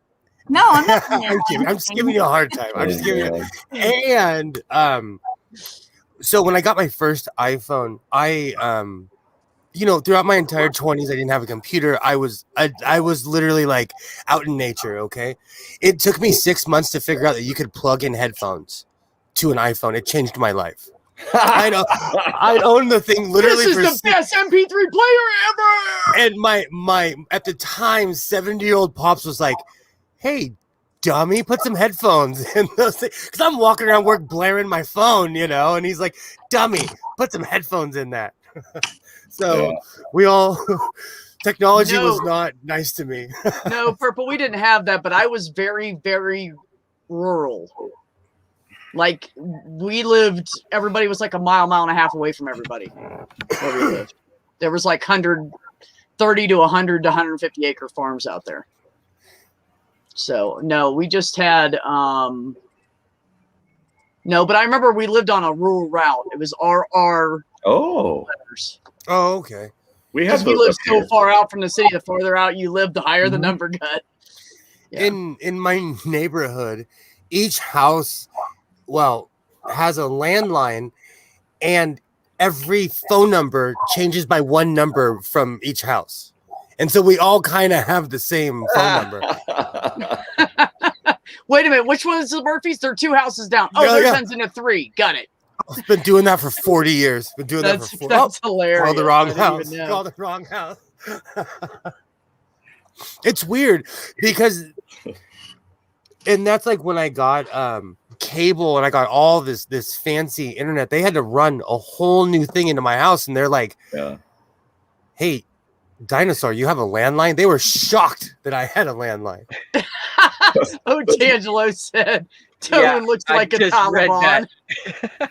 Okay, so you need to screenshot that, and this whole thing needs to be your entrance. This needs to be your intro for your show. That shot right there. Oh. He is not. Somebody grab that for me. He is not the Taliban. He's not part of the Taliban. And that's also, as somebody who thinks everything is racist, that's also kind of racist. And I know a religion is not a race, but you're stereotyping there. That's all I'm saying. He just doesn't have a good mustache. Leave the kid alone. I could be Amish, Yeah, he could be Amish, except he wouldn't be Amish. He'd be Mennonite because he's got electronics in his house, exactly. electricity. Right. But anyway, Mennonites are awesome, though. Mennonites are awesome. What? they are. They're actually pretty cool. Yeah. I've met quite a few people that are Mennonites. Tobin, you look like every third guy from Alberta. Yeah, exactly. And you know what's funny? And California too. Sleeping toque. And Kojak. That's a compliment. Thank you. Thank you. Yeah, it is. Thank you. That dude was a badass motherfucker. Why does everyone call it? That was Telly Savalas, right? Yeah, Telly Savalas. Everyone calls me Telly Savalas. Thank you. Thank you. So you're a good-looking man who's also a great actor and has an amazing wife. And plays a lawyer like a motherfucker. Since I was a kid, people have told me that I look like Telly Savalas. And I knew this this older man. He was friends with an ex-girlfriend of mine. He was like a friend of the family. He was an ex-Cuban freedom fighter. And he'd always look at me and I'd be like, why is this guy staring at me? He showed me a picture of back when he was in Cuba with AKs. They had belts on. We were twins. He looked just like me. No kidding. So every time he looked at me, he'd just remember the good old days, Well, when you showed that, when you showed that picture of the young picture of you the other day, and I said you look like the offspring of Dennis Rodman, like right in that wheelhouse, right? Oh, with my fro, I dyed that thing 100 times. Yeah, I dyed that. That's what that was like, Andy. No, because I lost it, and I was like, "Where is my high school picture? Where is my high school picture?" I miss my hair. When I started high school, I was so tiny. I was the smallest male in the school. And for the whole first week, every class that I went to, people would say to me, "Are you in this school?" I've been this height since I was probably 14. So I didn't join any sports my freshman year.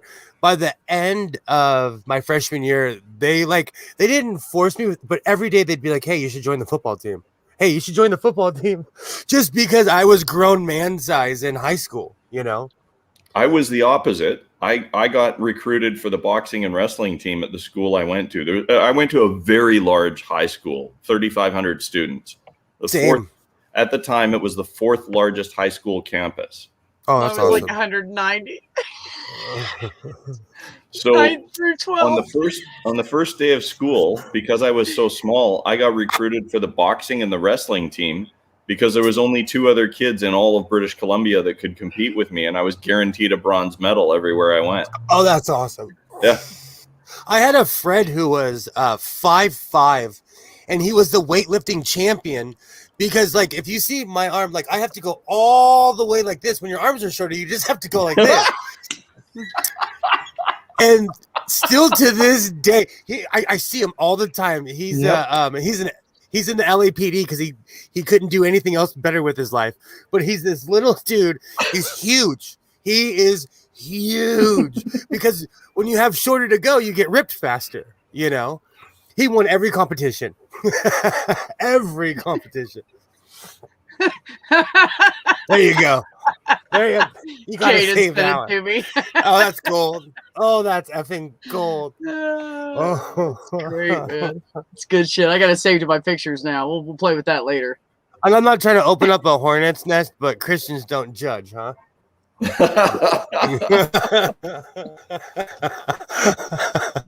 Just saying. Trish, I know you're in the room and you are lovely. And I've enjoyed the journey on Twitter too. So I feel like this is full circle right now. Oh, you follow me on Twitter? Yeah. Oh. I don't think I have a lot of followers, so I don't know who follows me. I'm very new to Twitter, so I don't really understand. Well, here's 2 of us right here. You're like one of the more positive people on Twitter, so I'll actually stop and read what you're saying. Everything else is negative drama. I'd like to say something real quick.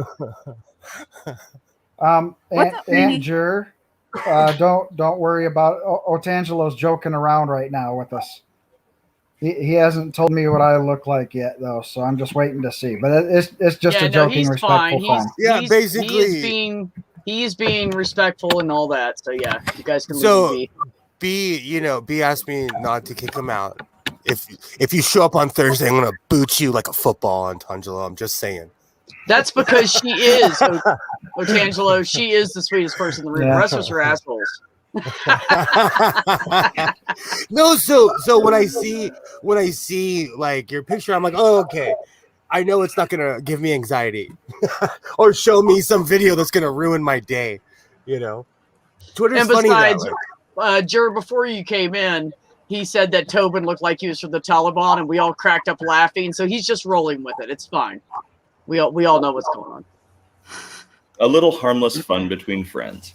Yeah, I mean, I don't mind that kind of stuff. He's not being he's just being silly. It's fine. Thanks for the compliment, though. I'm trying to stay positive. I just don't really see the point of being negative at a lot of the times. Hey, it just hurts you, right? Yeah, absolutely. I post and the people around you that love you. That's I post shirts that I make, things I love, and quotes. You know, just do what you do. It's one of those things, you know. I just use Twitter as a messaging hub to talk to everybody. Because everybody I really talk to is on Twitter. Well, now that we got Tobin on there, it's complete.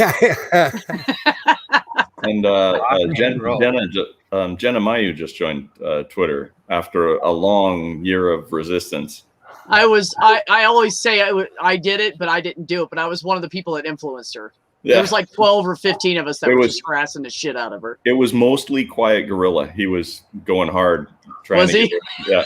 Come on. You can do it. Everyone's doing it. All your friends are in there. Peer pressure. I sent her a link for a stream once, and I said, I'd remember you easier if you were in Twitter with everybody else. And she was like, I know, I'm making it tonight. I was like, good. And the one thing about Twitter is that you get much more of a community, because I was on Instagram for almost a year and I only had like 80 something followers, and with the same message, the same stuff on Twitter in a year, I have like 1,000 something, Yeah. So I don't know. Maybe people are more active on Twitter than Instagram. I never got onto Instagram at all. I like pictures, but I just, I'm one of those. I'm a capitalist, and so I make money as well. And I just it wasn't helping out my career. I was just gonna say that tons of mice made a Twitter account. I think it was the real Jenna that he set up.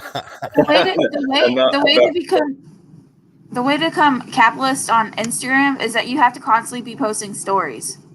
Oh. Yeah, that's how influencers they basically show like what they're doing all the time, talk about products and stuff like that, and like that's how they become popular. Now, if you guys can't figure out that's Tobin's Twitter, I don't know what to tell you, but you guys follow him on there if you want to chit chat with him. So I have a question. Am I too old for TikTok? No.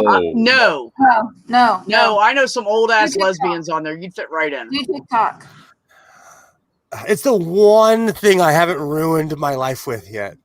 I have not made a TikTok. I follow people on TikTok, but I have not made. And I actually recorded myself going down the road the other day, singing and being goofy and going down the dirt road with it, like the whole truck bouncing and shit. Oh, that's awesome! See, that's awesome. And so I was thinking about snipping part of that and then doing something funny like, "Oh my God, what have I done?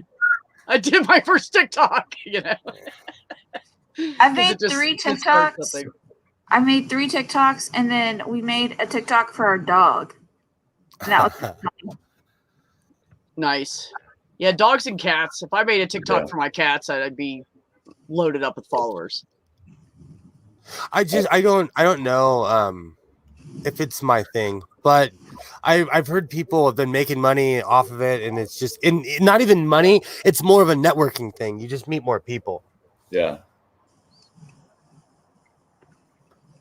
And I can make more ranty, screamy videos that are under, 50 seconds.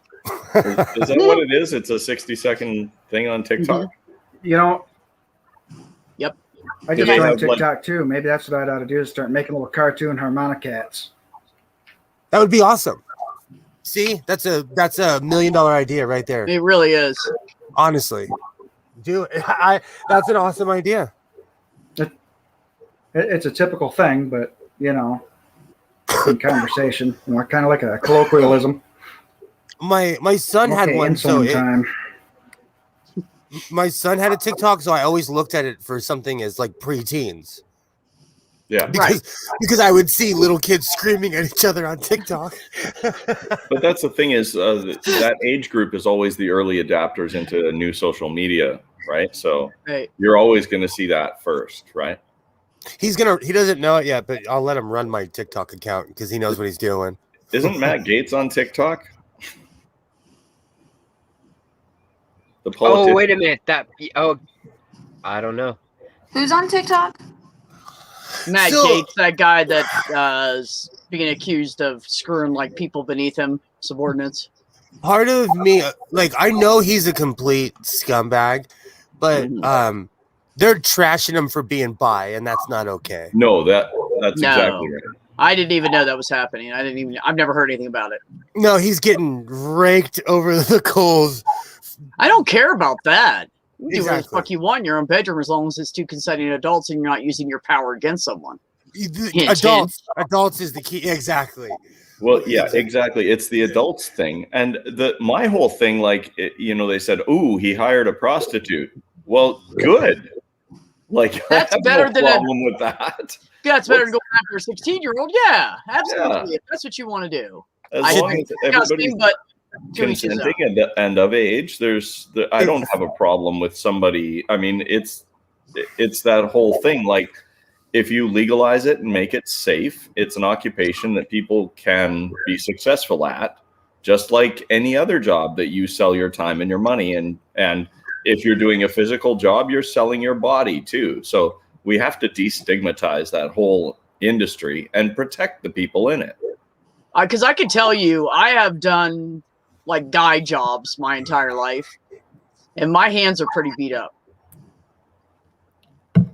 You know, so I've given parts of my body. My knees are beat up. Yep. I have one thing to say about that, Vanta. Unfortunately, that can happen on any social media.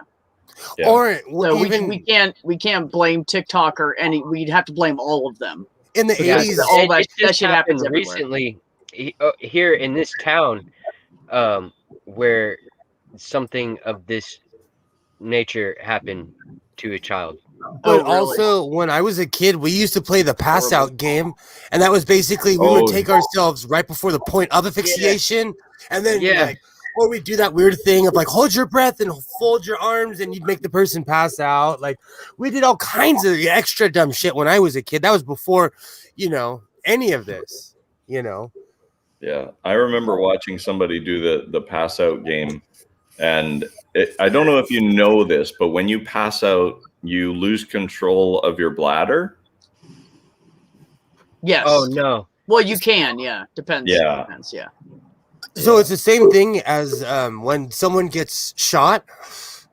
90% of the time when someone gets shot, they disembowel because we're Yeah. clenching all the time. Yeah. All the time. And when you get shot, it's one of the most like, oh, what the hell feelings ever. It's the weirdest thing. When I broke my collarbone, I was playing hockey and I got hit from behind, broke my collarbone. Oh, that's a And- cheap shot. The guy was about 260 pounds, and he was leaning down with his shoulder, and he hit me in the back of his shoulder, and it just Oh, and everything went white, and I couldn't see anything. I didn't know if I was standing up or lying down, and all of a sudden everything came back, but it was all speckly and black and white, like a television starting up in the old days. And then I finally saw where I was, and my ears were ringing. I didn't know like what was going on. I go back to the bench, and the coach says to me, "What happened? Where are you hurt?" And I'm like, "I don't know." a long time ago, I worked at In a a land far, far away. Oh, I'm sorry. Go ahead. I worked at a sandwich shop in North Hollywood, and there were these two dudes that would always kind of come around and they were just dicks. And there was this woman, she ordered a sandwich, and this guy would not back away from her. He wouldn't back up. He was like all up in her space. So I walked behind the counter, and I was like, she left, and I was like, dude, you got to get out of here. Be gone. Don't ever come back. Because I'm actually not this nice. I'm not this nice in real life. and so because Will could be himself here. That's I what it made is. the Go ahead. mistake. I made the mistake of turning my back to this guy. He hit me in the head with a chair, and I saw stars. For real, like the Tweety Bird, I saw the halo of stars. I thought that was just in the cartoons. And I remember thinking, looking at the Nope. wall, I literally just got my bell rung, and my first thought was, oh shit, that's not just in the cartoons. And I'm like, it's the craziest things that run through your brain, when you're injured. Yeah. And they got me good. Mhm. They ran. I'm chasing the guy. The person that I used to work with, he tackled me, and I'm like, what's going on? What's wrong? And he's like, dude, you're squirting blood. I looked behind, like I dropped like a pint. And the second my adrenaline dropped, I was like, oh, I should have sat down. It was awful. I don't know if you can see it, but I still have the scar. Let's see if you can see it. I don't know. Hold on, let me get my phone. It's hard to angle. Anyways, I have a giant gash in the back of my head from defending the chivalry of a young woman from some guy who just would not back off up from her. Wow. I have one in the front of my hairline. When I was a kid, my sister was teaching me how to do front flips from the arm of the sofa onto the sofa. And Ouch. instead I rotated all the way over, but instead of landing on the cushion of the sofa, I hit the back and went through the coffee table. Oh, we're talking scars. Wait, where do you want me to start, on my head? yeah. I know, right? Oh, Yeah. My I body's took a full rock of to them. the head. Richard threw a rock, and I stood up at the same time, and it gashed my head open. Had to go for stitches. What was that, The Trish? last time I took a rock. Oh, to you're the head leaving? was Bye, because- Trish. hi Trish. Thanks for Sorry. coming, honey. Thanks for Appreciate following you. back. You're awesome. Bye, honorary theist. All right, so I'm going to tell this really quick, and then I'll The shut last up. time I got hit in the head with a rock. Go Oh, ahead. go Go ahead. ahead. Well, I was gonna say the last time I got hit in the head with a rock is because I said I don't care what your cousin said. I think lopsided is beautiful. Oh, Oh, I think you might have deserved that one, sir. Ah, last year, in the beginning of the pandemic, my dad had passed. We brought all of his stuff into my garage, and my son was finding all this crazy stuff. I turned around, and my son had a Beretta in his hands. And I'm like, what the F is going on? It was an airsoft gun from the 70s. yeah. But back in the 70s, they had different laws. Mhm. I mean, the thing is identical. It is a Beretta, except for that it's an airsoft gun. Yeah. Well, and I'm like, okay, I'm letting him play with it. And I say, hey, be careful. He turned the pin, had his finger on the thumb. He shot me right here Oh. with like a 40-year-old. Because I didn't, my pops was a Vietnam vet guy. Of course, everything was loaded. Hell What the yeah, it was F loaded, was that? ready for What the- use, clean. What the F was I thinking? Safety, And my kid and I, we're total like just, there's this moment like in Picker's Paradise when you get everything in your garage and you're like, I'm gonna go through everything, and you start finding stuff. You start like, oh, I found a chainsaw inside of a clock. Uh-huh. Like picking is crazy.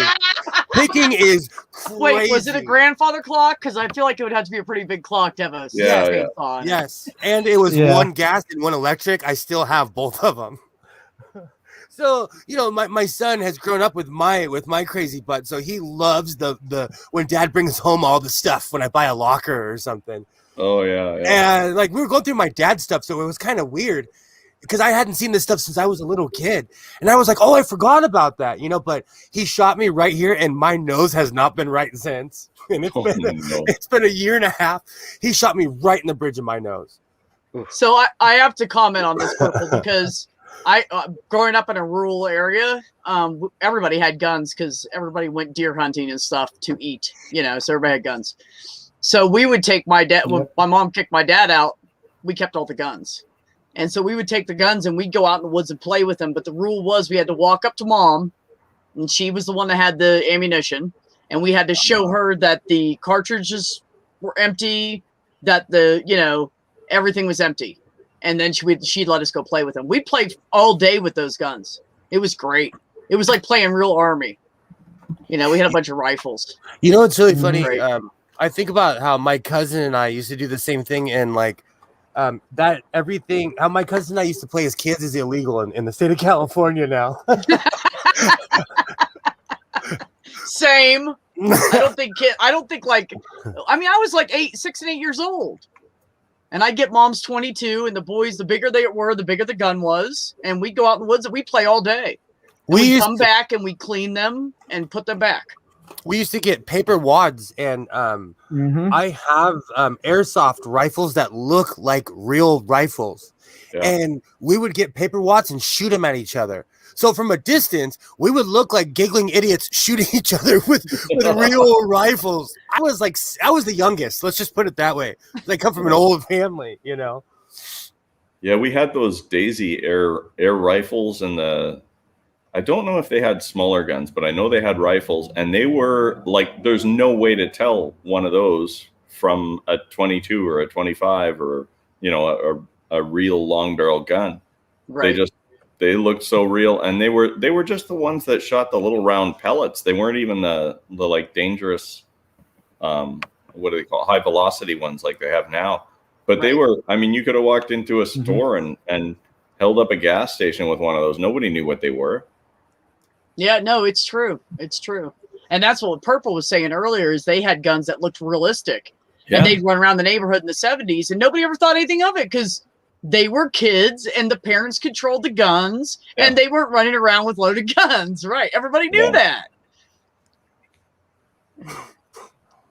And a lot of times the only time you can tell is if you're looking right at the barrel and there's a tinky tiny hole and you're like, oh, that's for BBs. Yeah. Yeah. Yeah. But then by then, isn't it a little late? Yeah. A little bit. But then you've already got a pellet in the bridge of your nose. Did you guys watch that Family Guy episode where they're doing the gunfight that Peter was playing the part of death for the day, and he says, "Okay, nobody dies today," and they all start handing out all kinds of weapons, and they're running around the house giggling and shooting the shit out of each other. Funnier now. I had thought about just getting one of those. They have those high-powered pellet guns, and they're plastic pellets. But when they hit, they feel kind of like a 22, but they don't penetrate. And yeah, you hit somebody in the head with one of those, they're probably not going to continue to break into your house. Yes, but you don't kill them unless you hit them in the eye, maybe. They're that could be bad. They're considered non-lethal in Canada because they've and in Britain. They only sell those guns up to 800 feet per second. I forget what the nanometers of whatever it is, but in Canada, we go to 1,000. Yeah. The same gun, less than 30 minutes that way, is 1,470 feet per second in the United States. And they're lethal. They're considered lethal. Ours are no joke. You know what's sad is that my son plays with those. If I could have one here, I'd buy one. But bringing it across the border is the same as bringing an AK-47 across the border. It's just totally illegal. And quite honestly, I can understand. So I have to take this time out really quick. Is that like skorts? Or jarts like skorts? Tons of Mice put the greatest picture Twitter has ever had on Twitter. So everybody should go check out Tons of Mice. Just show us. No, my dick wasn't on there. Your dick was on there. We'd have some problems. Oh, wait. Hold on.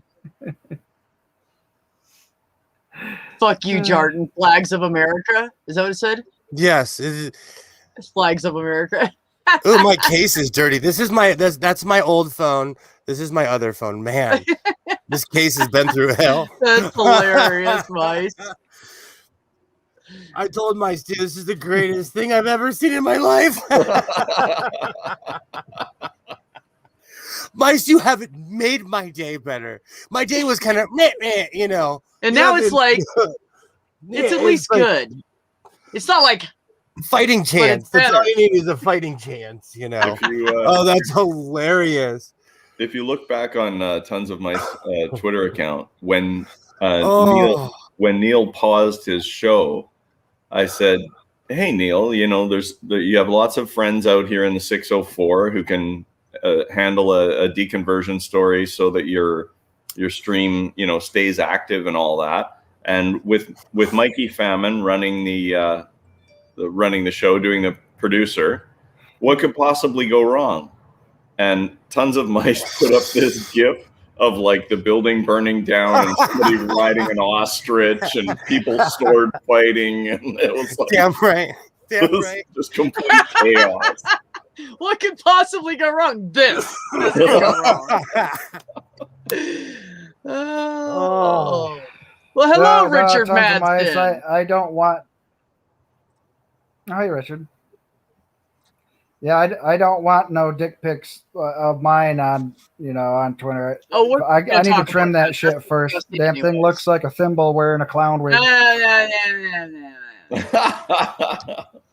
Cross the line. No penis talk on my stream, young man. Well, to be fair, during the pandemic, I'm sure everybody's gone back to the 70s anyways. I'm sure we're all furries at this point.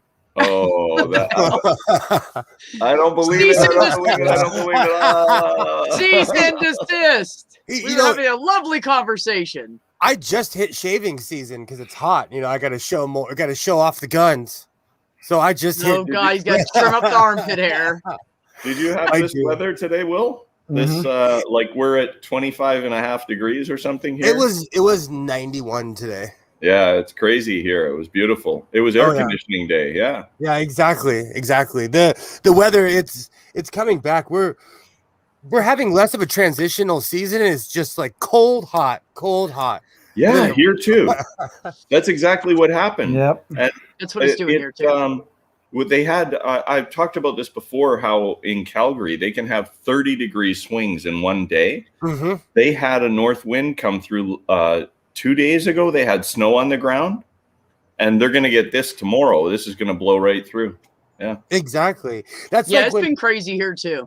People in the Midwest are like, "Oh, it's the snowing in the UK, apparently," and I'm like.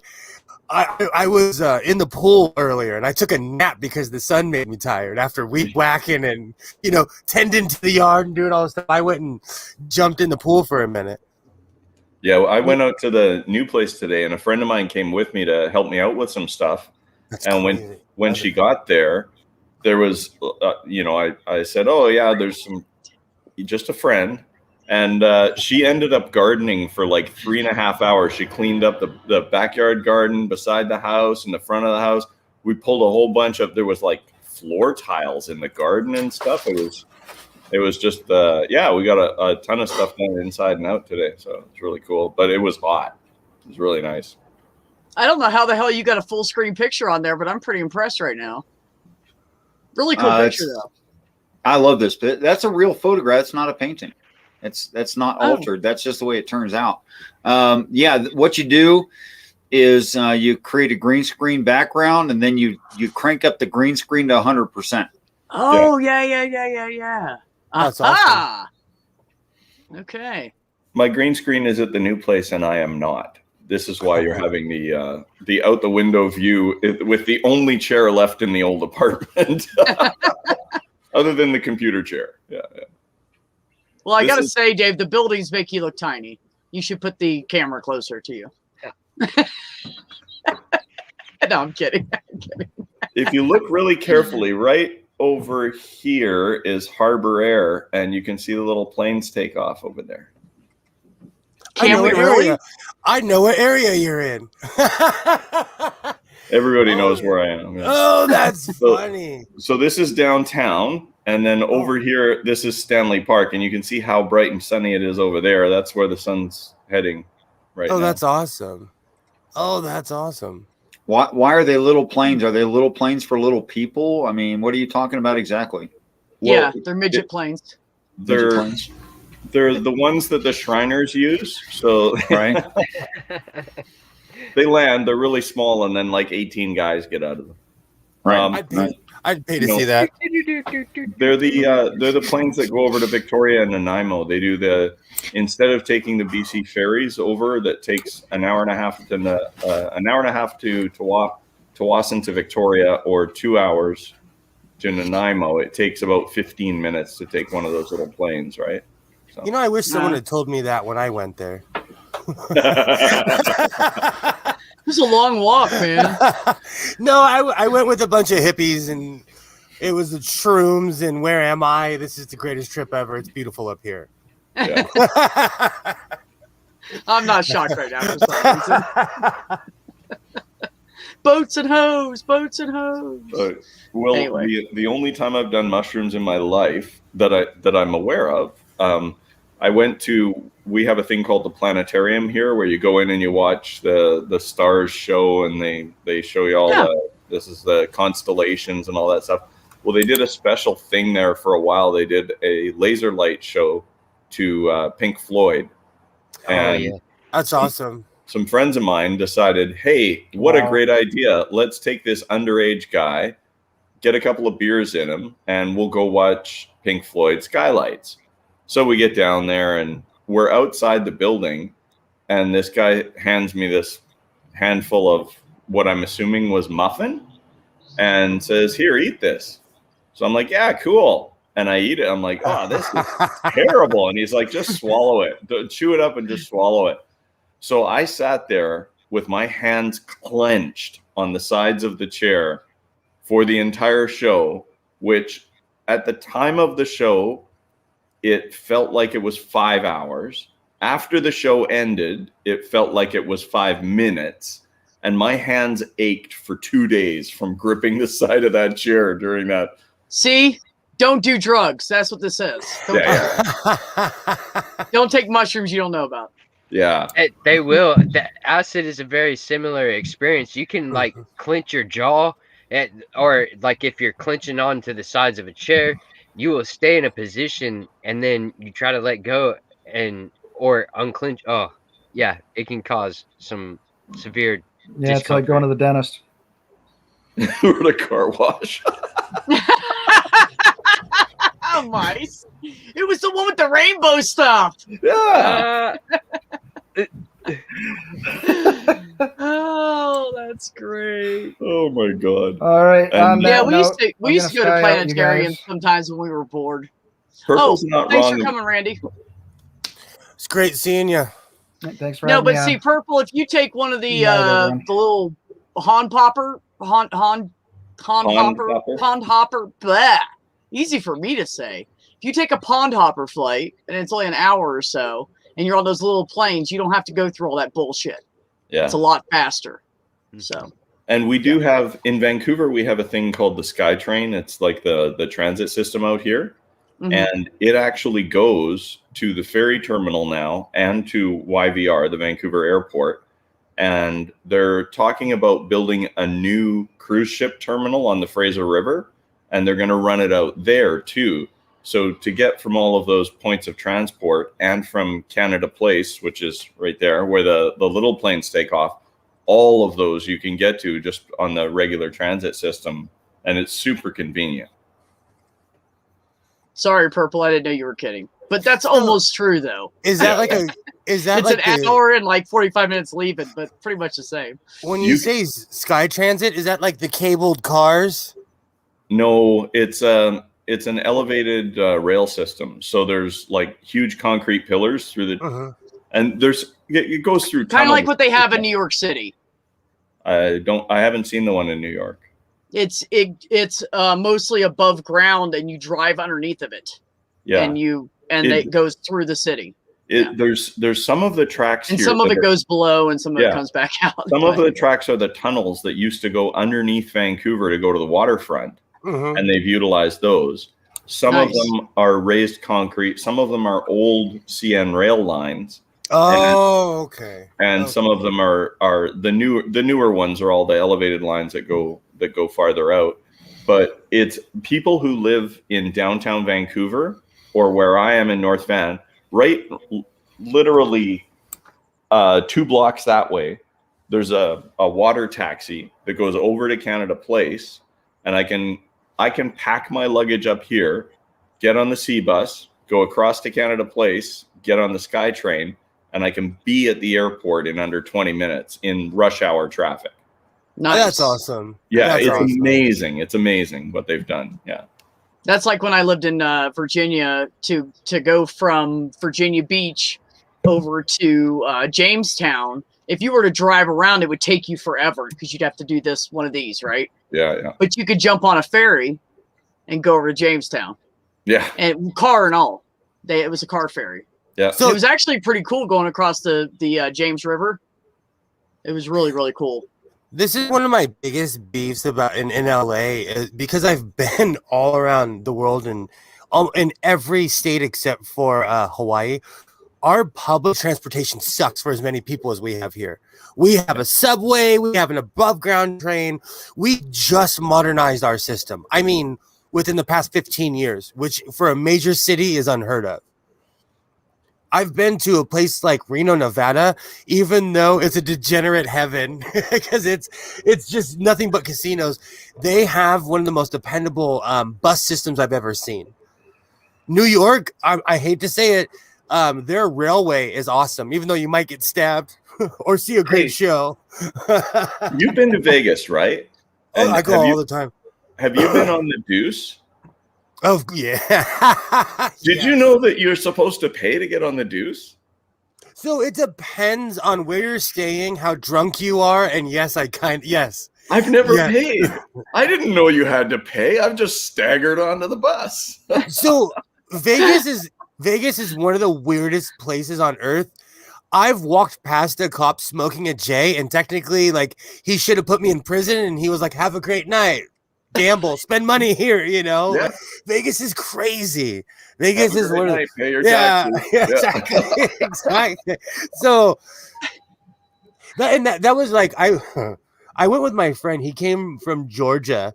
He hadn't been in California in a long time. So what's the first thing he literally landed? I picked him up from the airport. We were at my house. My son got picked up. We went straight to Vegas.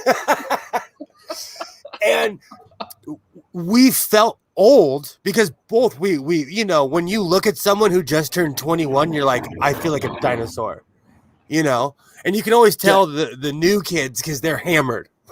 Yeah. And I'm old, ignored everybody. I'm at the slot machine, you know, got my visor on, you know. You see the young kids. Get and away there's- from me, kid. You see the young kids, and there's always some blonde chick with some girl holding her hair, and she's vomiting into the Bellagio fountain. Always. I just described Vegas. That should be on their flag.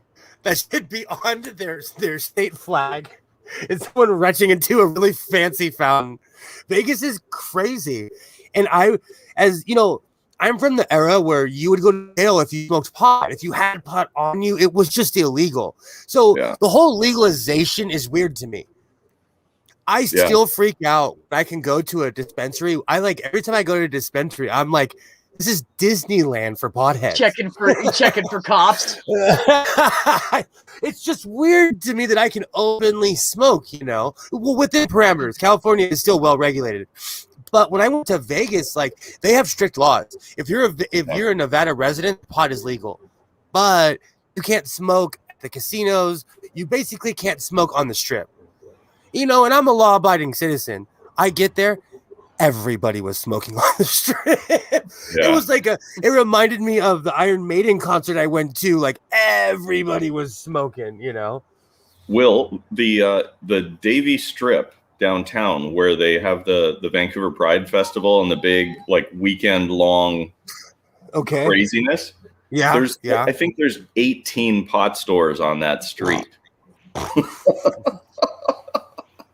I don't doubt it. That, you know, you should be flattered with that perp. There was Seriously. recently there was a young lady who walked up to me and she was hitting on me. She was being clumsy, and I looked at her and I was like, I'm 40. And she looked at me and was like, thank you so much. And then she walked away. Because no, I'm not kidding you. This really happened. That's great though. She Honesty reali- is wonderful. You're like, you I'm- are way too young for. Let me just tell you how old I am. Yeah, I look cool, but I'm not cool. I'm literally your parents' age. I am literally your parents' Your age. mom is Sorry. 2 years younger than me. Go home. Sorry. I had to go get my phone plan redone this week, and the girl I was talking to, I said, can you see how long I've been a customer with this phone number with this company? Because your mother wasn't born yet when this number was assigned to me. It's it's true though. It's true. And I don't drink anymore, but back when I used to drink, I started getting annoyed because I was being carded by people who were 10 to 15 years younger than me. And I'm like, you don't even look like you're 18. Who are you to card me? You know, like, who the F are you to card me? I'm sorry. Where's your mommy? Yeah. My older sister took me out for my 19th birthday to a place right in the middle of downtown. She's like, we'll go somewhere fancy. We'll have a great drink. It'll be awesome. So we're walking in, and the guy says, Miss, do you have any identification? And she goes, are you kidding me? I've been drinking here for 5 years. It's my little brother's 19th birthday, and I'm bringing him here. I come here all the time. And she makes a big scene, right? So the guy finally gets her ID and goes, thank you. And she goes, well, aren't you going to ID him? Well, you just told me it was his 19th birthday. Go ahead, have a good time. Oh my. Yeah. That's hilarious. I run into that too. I tip people. I don't when know. they card me. I don't know if you're familiar with American television, but I made a comment one time where I was like, "Oh, I feel like the real life Al Bundy." And the kid I was working with, he turned and looked at me and was like, "Who's Al Bundy?" Oh, It ruined my. It didn't like ruin my day, but I was like, "What? How can you have been on this earth and not know who that human being?" Like, it just made me feel old, you know. Yeah. Like the air got sucked out of the room, you know. We were talking about Married with Children the other day, and somebody said, "Yeah, it's on the. They're showing it on the rerun channel or whatever they call that, the oldies network or whatever." Oh. I'm like, oh, that hurts. You know, I had this argument. I got laughed at with my mom the other day because I was griping about how Nirvana and I had to use the smoking picture. all the old. I saw that a minute ago. I said all the good music's on the oldies, and she's like, "It happens." And I turned to my mom, and I looked at her, and I was like, "It's not an oldie if you can remember it."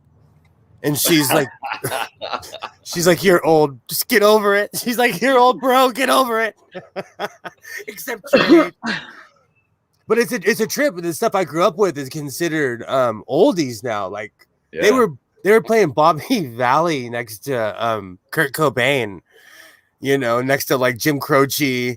It was weird. It was just a weird experience, and I love them all, you know. Yeah.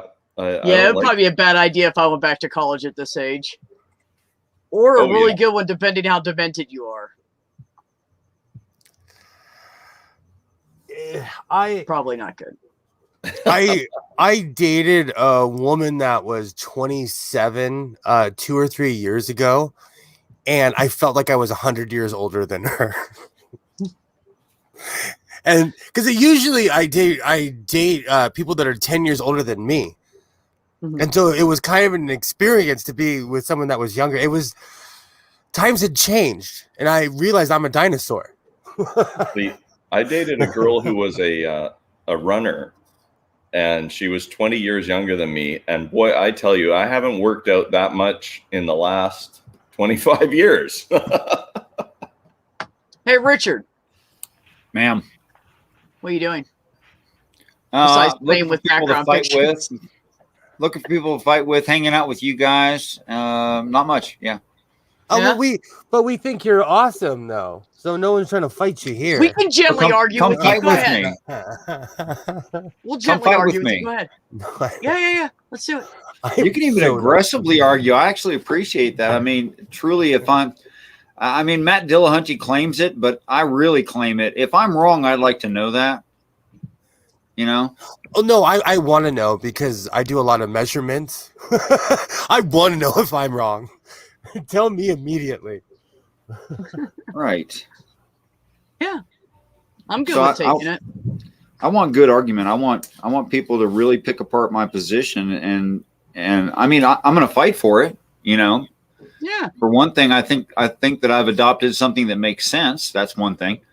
And then you don't disprove things with light conversation and light argumentation. You have to really get in the weeds with it, you know, or you'd never convince anybody of anything. Right. Yeah, you got to get into some nitty gritty. Absolutely.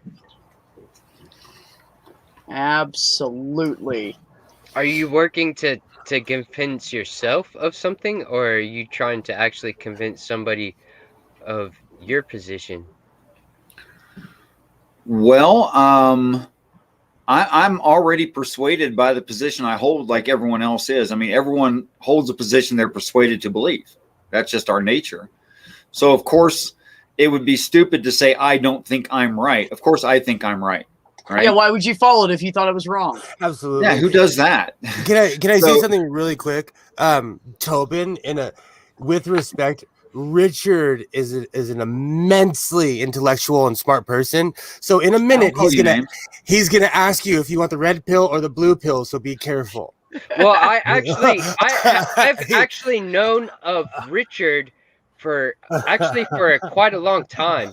I met Richard, or I became aware of Richard through the Atheist Edge channel, and drawing the Bible So I don't know.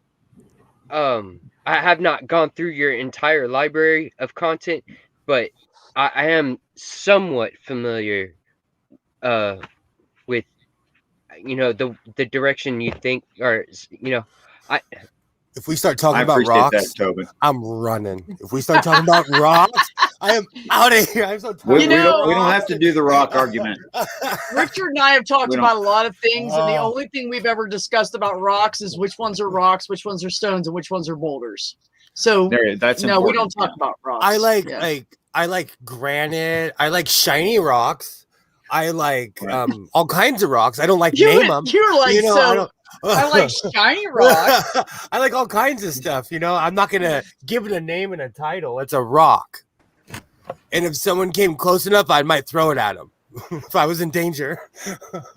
But to directly answer you, Tobin, I think what I'm doing is I'm trying to be honest, you know, and if someone can disprove my position or some point within my position, then I should change my position on that particular topic. You know, that's the only way to be honest that I know of. Am I going to fight for it? Yeah, I'm going to fight hard for it because I don't want to. I'm not a person who's easily persuaded. In fact, it was extremely difficult for me to come to theism from atheism. That was not an easy day.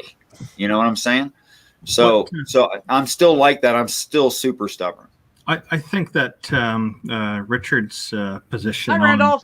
on Christianity is actually one of the best I've heard.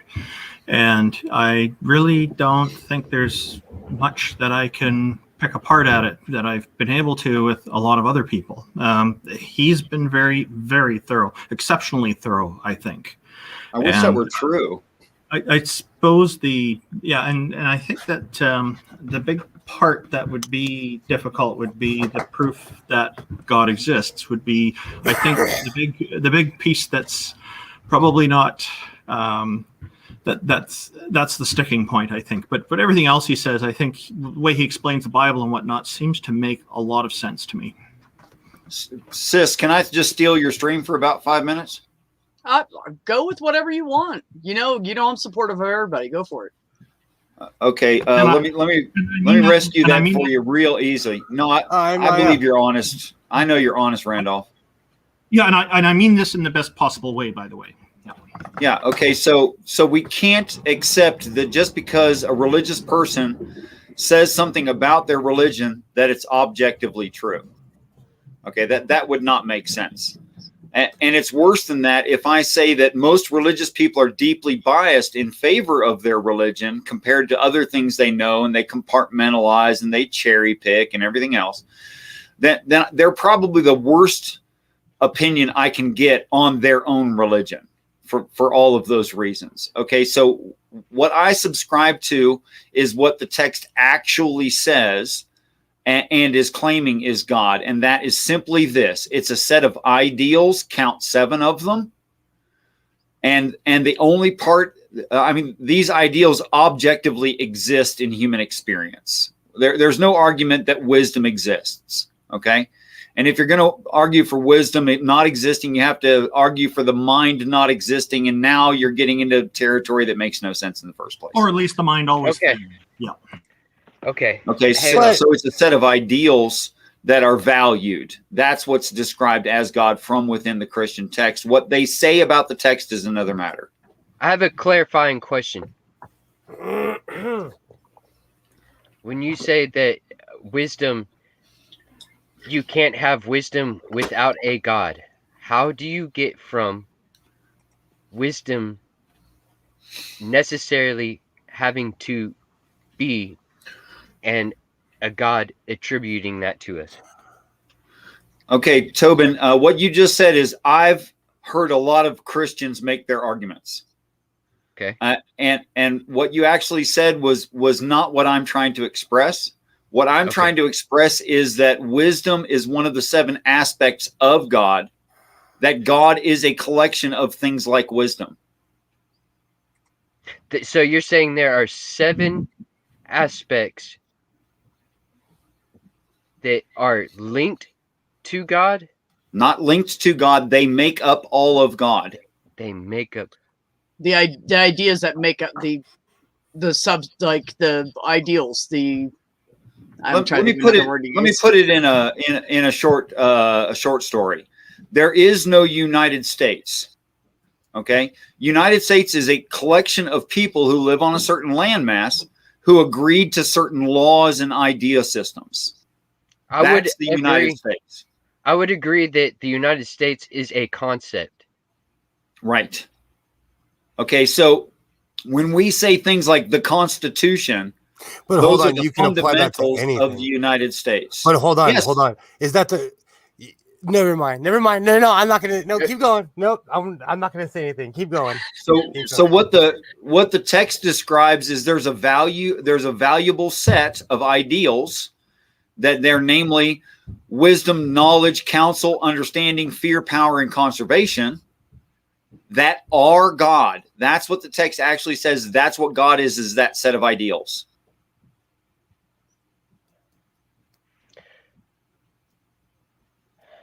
Those ideals are what make up the God that you believe in? Yes, which is the God described by the text. Those concepts in which are non-tangible. That's right. So your God is completely untangible? Yes, except for that there are beings who value those sets and act on reality. There's physical beings that agree. Why are those 7 concepts that make up God, and why not it be to where the idea of art being a concept that is a part of that? Good question. How did those 7 get chosen to be what is? That's Hold a on, great let question. me pause you guys for just a second because Dave has to go. Dave, thank you so much for coming in. I really appreciate you, and safe travels into your new place. If I don't, I'm gonna take off too. I'm gonna go watch Sink the Bismarck and go cry. Oh, you too, Will? Yeah. Aww. No, I've been I'm joking around. Go have a good time. myself out. So yeah, go rest. You guys are absolutely awesome. Tobin, it's great to see you out and about. Keep getting in streams, man. You're awesome. Will and Dave, you're both awesome too. Thanks for being here. Dave, much love. B, absolutely. You know, as buddy. always. Richard, Randolph, you're awesome. Peace and respect, boss. I'll see you guys later. All right, bye, Will. Sometimes people call me Richard by accident, and around Christmas time, I end up getting called Rudolph sometimes. And then Darth Dawkins called me retarded once. Then Darth Dawkins called me retarded once by accident. I know he's just mispronouncing my name, though. Yeah, sure, that's what it is. Randolph, I was with you till you get to the Darth Dawkins quote. Now I disagree. I gotta take off. I gotta head over to the other place and get some stuff done tonight. I've got some more stuff to run over there, but I'll leave the Canadian content in your capable hands. And thank you, B, for having me in. Thanks, buddy. Tobin and Richard, you guys have a great night. I'll see you again soon. Dave, I gotta say, really like the view behind you. It looks great. Take care. Have a good day. Thanks, Dave. Wait, isn't that the place he's leaving? Is the one with the great view? Yeah, to another place with a different view. Yeah. Oh. Okay, it's so to his work. That's why. That's a good reason. It's a good reason. Avoid some commute. He's going into a house, so that'll be fun for him. So Tobin, what I'm trying to say is, despite what Christians might say about the text, is that there's this, it claims that they are objectively the best ideals. Okay, and you ask me, why are they the best ideals? I don't have an answer for you, to be perfectly honest, but I think that it's justifiable that I don't have an answer when human beings on this earth, including me, haven't even fully figured out what a human being is. So if we had an objective idea of what was perfect for a human being, first we'd have to know what the objective human being is, and we don't know. Oh, well, I think there's quite enough information to be able to tell what is an objective human being. Really? You don't think there's objective I mean just like right now, you're interacting with us. I mean, is that not objective? Oh, no. I'm not saying the existence of human beings is subjective or objective. I'm saying what the human animal is objectively. For instance, we still have the hard problem of consciousness. That's not really a hard problem. It doesn't seem like a hard problem to me. Okay, well, I don't understand it. Okay. And there's a lot of people that claim they don't understand it. So I'm in good company. And lots of other things. Like, do we really fully understand all the reading frames of genetic material and what is and isn't possible within epigenetics? Well, no, we really don't know all that.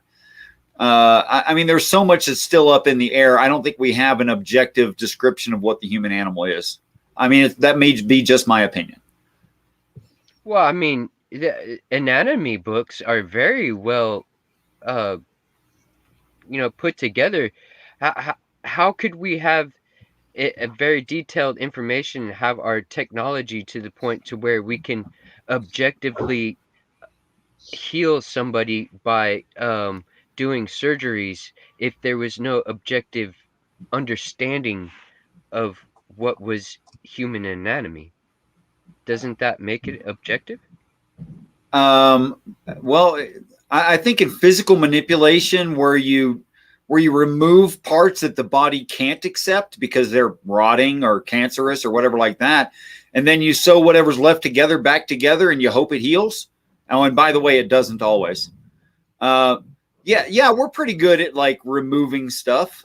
But the closest we've come to healing is probably CRISPR, and that's by no means perfect. Like, we don't cause healing in human beings. That's just not so. We try to create a situation where the human can heal. Right. I like right now. I recently that pollen gotten in the air, and I've actually gotten a little bit sick. I'm getting over it. I'm starting to get to the point where I got a little bit of a itchy throat, but I have been taking medication, and it is making me to where I am healing. That's good. I'm glad. Is that not? I mean, I'm very pleased with the amount of research that we've done to this point. That we have noticed that certain chemical combinations can benefit a human being sometimes by eliminating an ability that they have. Like when you say I have allergies, what you're saying is I have a hypersensitivity. I have an over ability that's not normal. Okay, so we're actually helping you by making you less able to react to something.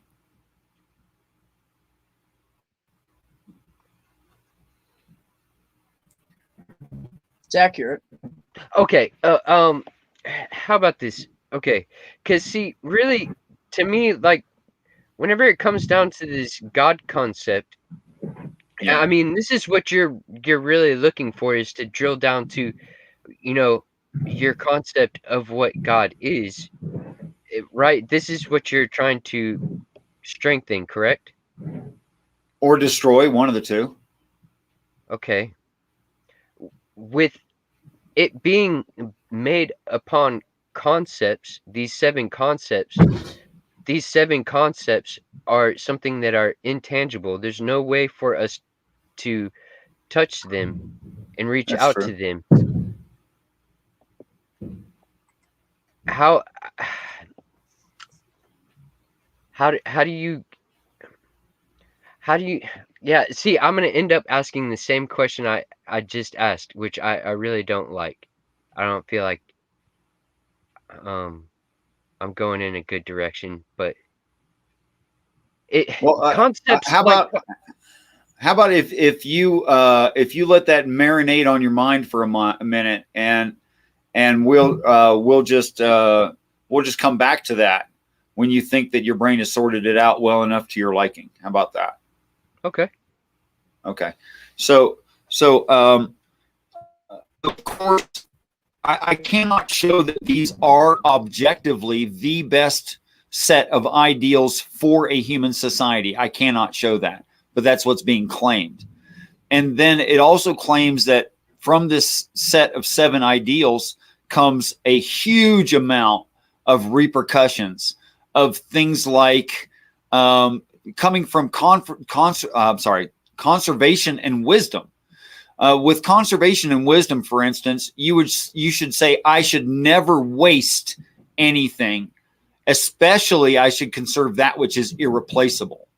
Okay, so that would be wisdom about conservation. And we're seeing that our lack of wisdom in conservation has put islands of plastic in the ocean, has caused people to die in huge numbers, has poisoned sea life. So it is true that in conservation, if you exercised wisdom, you simply wouldn't create those problems. So can I say there's value in wisdom in conservation? Well, that seems obvious. Can we examine these words a little more, like Sure. the wisdom and conserve? Conservation, yeah. Conservation. Wisdom to me, this is my definition off the top of my head.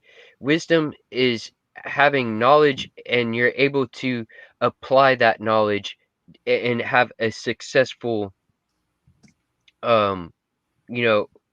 whatever you're trying to achieve, you achieve it successfully because Okay. you have prior knowledge and you're able to apply it correctly.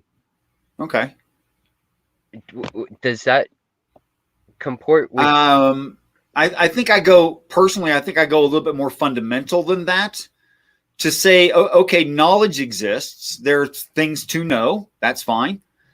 Science means a way of knowing or to know something in a certain way. That's great.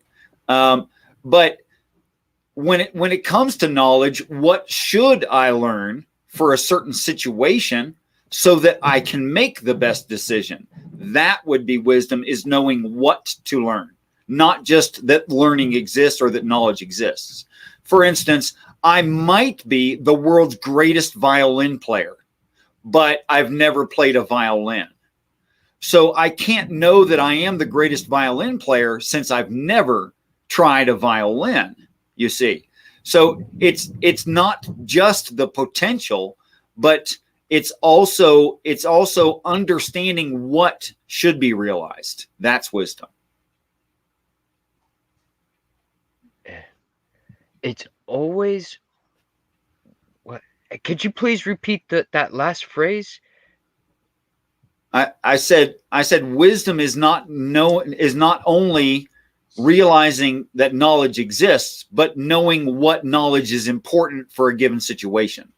For instance, it does me no good to be able to fly a space shuttle if I want to drive a car. Yeah, actually, I do agree with that. Yes. Mm-hmm. Yes. Okay.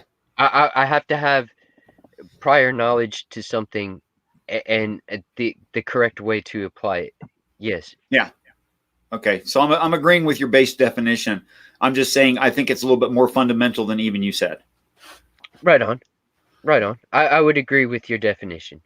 And then whenever you say conservative, I mean, like basically rationing, being aware that you are, you only have so much. So you Sure. want to be able to conserve it and be able to make it through a period of time. Right. So yeah, go ahead. Sorry. So you're putting these two concepts together, being conservative with wisdom. Why would you want to conserve how you use wisdom? I think wisdom should be used in plenitude. It's also the most fundamental first thing, that wisdom is the foundation of all other things valuable, not tangible. Like, what if I use the wrong kind of math in a certain application? I'm not going to get the correct answer. So the concept of math, which is immaterial, is very, very handy, but only if you use the right math at the right time for the right thing. And that would require wisdom. And so I see wisdom as the most fundamental thing, but wisdom is possibly what we're lacking most. And what we're really missing is wisdom. Like we don't know what gravity is. We don't know what the human animal is. We don't know what electricity is. We don't know what light is. Well, hang on. We know what gravity is. We can actually. Really? There's a mathematical formula that I can use, and I can get on top of my building, which I'm on top of my roof, and I can use this calculation, and I can use a stopwatch to double check my distance and drop whatever said item is, and I can get a precise timing that it will hit the ground once I drop it. Sure. Our understanding of gravity is for everyday use, it is pretty a very verified theory. Sure. No, it's not a theory. I don't say the word theory very loosely. I know there's a difference between a hypothesis and also a theory. A theory is you can use the information to make the best possible prediction. So our understanding of gravity is, I can't explain it in detail as much as I respect that, Tobin, but I wasn't using my words loosely either. I was being very, very careful. I would challenge anyone to go and look up the definitions for what gravity is and find something that tells you what gravity is instead of just describing the symptoms of gravity. Because in every definition that we have, it's only describing the symptoms of gravity. It does not tell you what gravity is. Now, are the symptoms predictable and dependable? Extremely. We can send rockets into space and have probes circle planets and jettison off away from that planet in a slingshot effect, and we know exactly where it's going to end up and how fast it'll be going. It's extremely predictable, but that doesn't answer what gravity is.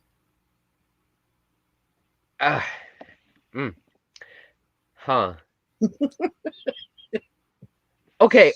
I do have this is kind of going off that subject.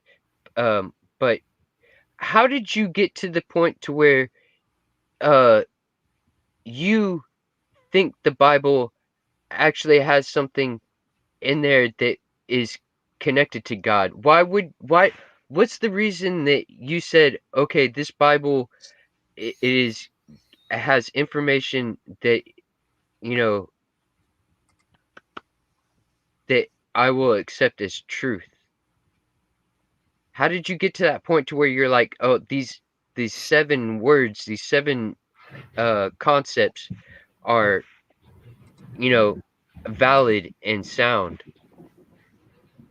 Well, I think if I went through each one of them individually, everyone would agree they are valid and sound. So I have a very, very great consensus on that. Okay, well, those 7 concepts, those 7 concepts on their own, yes, we could probably have a discussion about each one of those concepts and probably come to an agreement that, we understand these concepts the same. Sure. If not, the exact matching, we're very similar. I'm sure. But how did you get to the point to where you knew that this Bible is, giving you information to be able to say that these 7 concepts make up God? How did you get to the point where it directly claims that that's what God is those 7 concepts? Well, it also, I heard you said the 7, I can't say them right off the top of my head, but I think you left out one where it says, I am a jealous God. So how come that concept got left out? It's a great question. How could a set of ideals have emotions? That's your actual question, right? No, because concepts lack emotion. They don't. Right. They are not. So that's your challenge. There's no reason to personify them. Right. Okay. So I would give the example of Tobin. Tobin has a set of ideals that Tobin lives his life by. Yes. Okay. I do have principles. You have principles that you live your life by, and that directs a lot of your moral decisions and how you interact with other human beings. A lot of stuff. It even influences how you drive a car. Just everything. Okay. Now, so Tobin is a human being who has these concepts, and Tobin acts on reality because Tobin has flesh. Now, the concepts that Tobin holds to do not have flesh. So my question is, do these concepts which you hold in value in regard, do they act on reality? Yes. That's all I'm claiming right there. It influences all the decisions that I do make.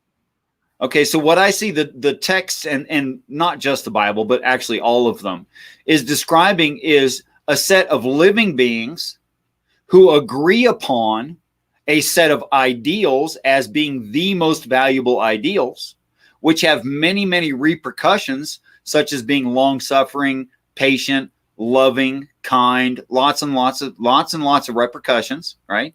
And they act on physical reality because they have physicality. They're able to. Now, that collective of beings is sometimes in the text referred to as God.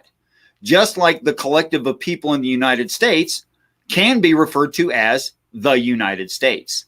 But I am not the United States, and neither is B, and neither are you.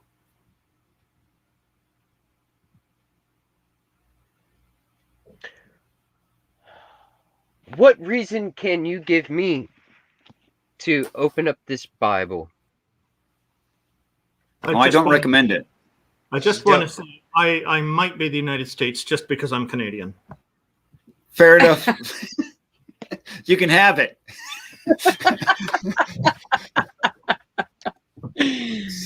I hereby gift you the United States in its entirety. I know a number of people who will be very happy about joining Canada. So yeah, good luck, buddy. Let me know how that works out for you. I don't know. I think Canada does have some advantages over the United States. It's very, very particular. That might go in both directions. I'm not sure. Oh no, they do. They do have some. They do have some advantages to us. I'm just saying, good luck with integrating us and making us more Canadian. I was just going to say that it works both ways, but you see that's the difference right there. What you said, B. When I noticed that when people go to the U.S., because people tell me about this, and there's Purple Rhymes with Orange. He's one of the people who'd be very happy with this. It's the first person I was thinking of, actually, but there are many others. Because in the U.S., my understanding is that it's like a melting pot. So when people come to the U.S. and become U.S. citizens, they have to become American. They have to become a new identity. And a lot of their old identity becomes secondary or completely removed. Whereas here in Canada, you become a Canadian citizen, but that's just on paper. The rest of it, what's your culture? Tell us all about it. Show us. We like our multicultural kind of approach. So there is a bit of a difference there. And Maya Atkinson is right on about that. We also have gun control, which is a showstopper for a lot of people. So there's plus. Yeah, there's benefits. No, you can't say gun control here. Everybody automatically says they're going to take my guns away. I've got a meme about that. There's no in between. It's either you have guns or you have no guns. I've got a meme. I got bad news for all those folks. They're going to take them anyway. I've got a meme. If you're correct, then yes, they will disappear. I've got a meme that shows Obama, and he's like this big expression on his face, and it says, "Rawr, I'm going to take your guns." Scary. Mm-hmm. But I'd like to hear about Sorry. Richard talking about why not to pick up that book. Yeah, I don't recommend, Tobin, that you read the Bible. And here's why I say that. In fact, I don't recommend Christians read it. I don't recommend anybody reads it. And they probably already know the stories well enough that it gave them what it's going to give them anyway. Okay? And here's why I say that. Stephen King can keep track of a storyline for several novels in a row. And the Bible claims that God is greater than Stephen King. So I'm thinking the Bible is claiming of itself that its author can keep track of a storyline for several stories in a row, and at least better than Stephen King can. or else it's just inconsistent within itself and it's not worth reading. There's one reason to drop it right there. If it's not consistent, don't bother. That makes no sense. Well, this confuses me. Why? Then why are you with this God belief and taking from this Bible these 7 concepts, which are going to exist regardless of the Bible or not? Sure they do. Yeah.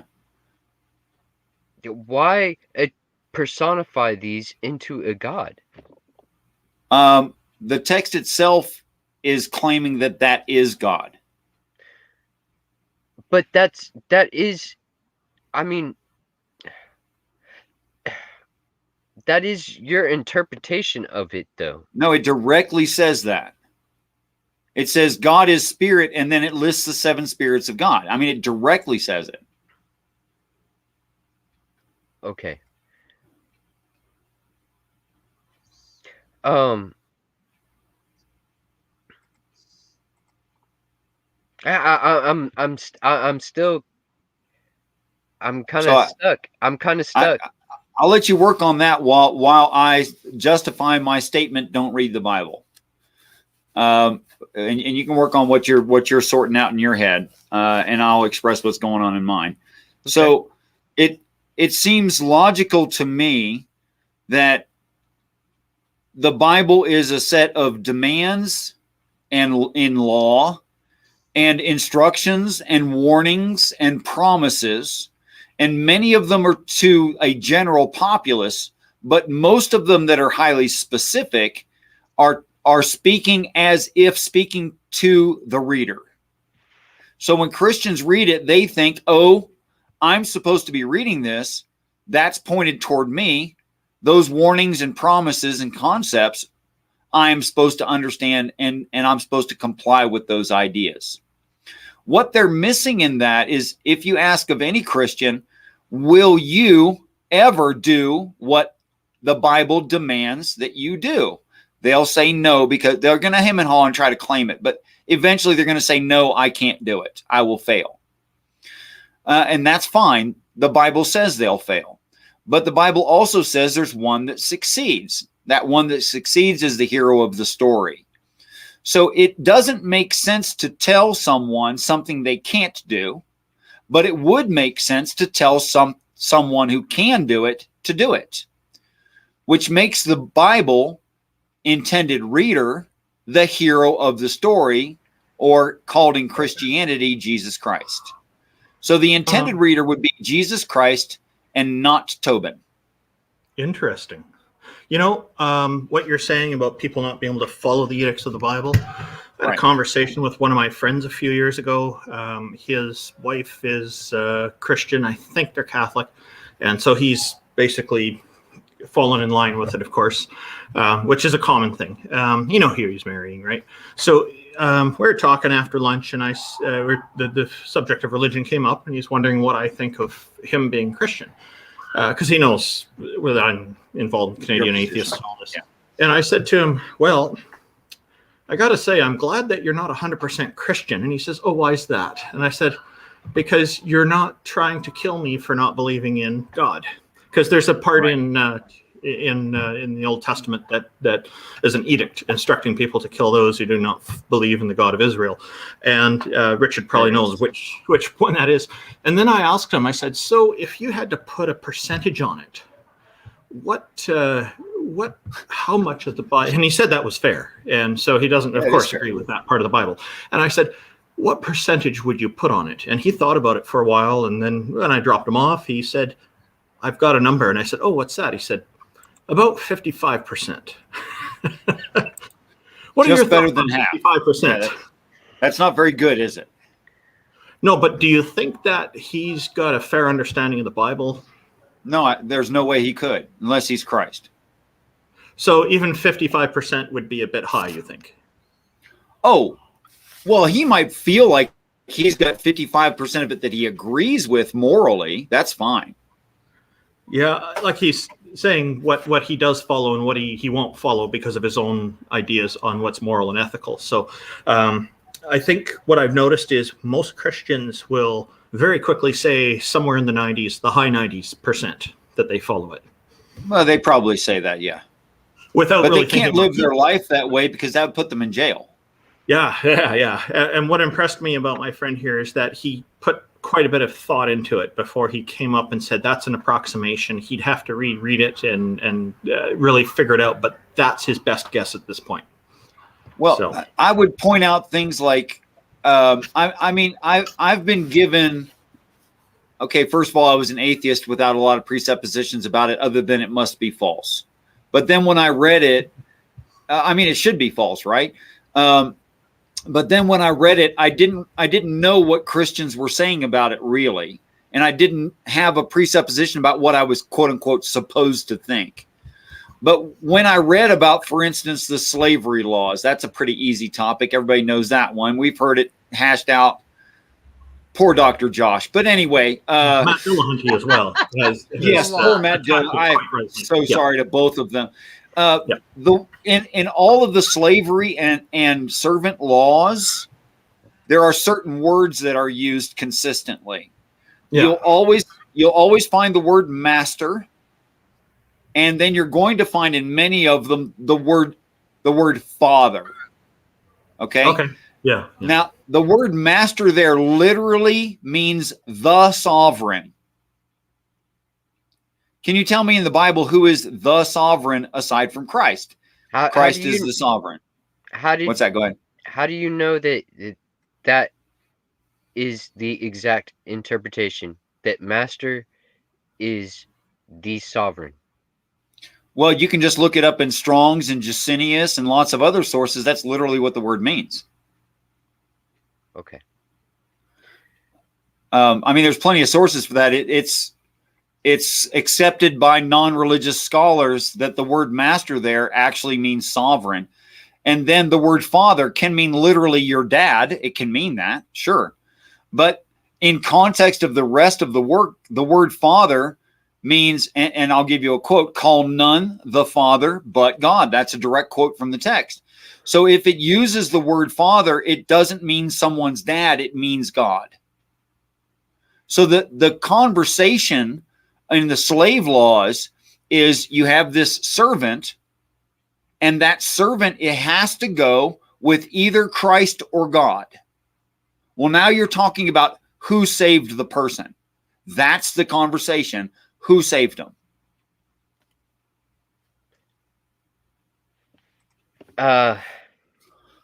So it's not even a question of moral slavery or immoral slavery or whether or not there was slavery in the ancient Near East. And we all know there was, and there's slavery today, and we all know there is. That's all fine. It's just not what the conversation is about.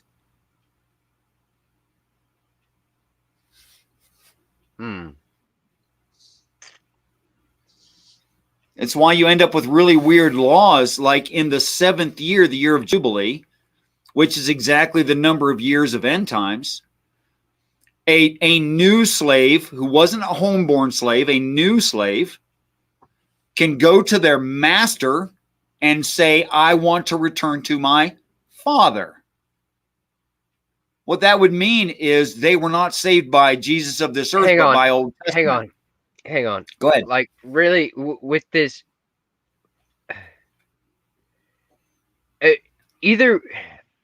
no matter how you're trying to make these words have certain meanings and stuff, whenever it comes down to it, there was somebody who owned somebody else, and there were rules made to it. It is like, see, this is like, I still can't get to where how you even would even attribute any kind of God figure being a part of this Bible and it being able to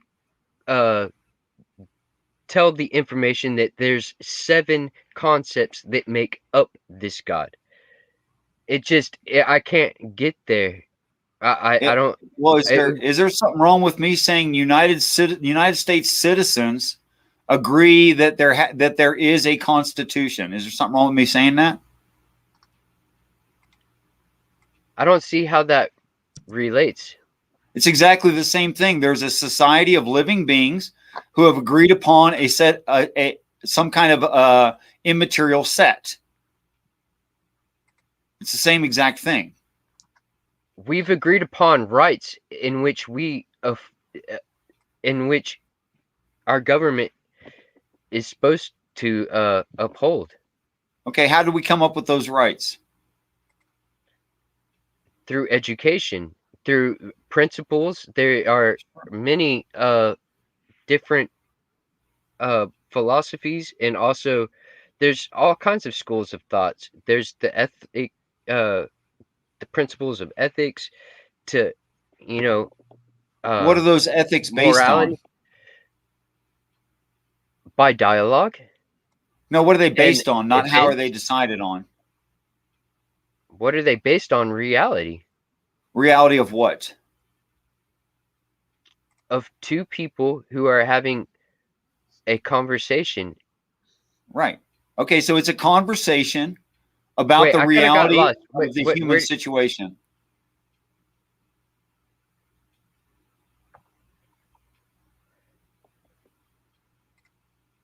That's all I'm claiming, is they had a conversation about the reality of the human situation.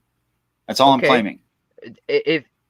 But how are you getting from that and then being able to attribute this to an actual God? I don't know. Being real. I'm going to need you to give me a definition for God, because you and I obviously have different definitions. I will use whatever your working definition is. Okay, my working definition is a set of ideals that a group of living beings adhere to. Okay, well, my God is the God of the true God, and it is of all things that are unknown. You can actually go out and find my God by finding something that is unknown.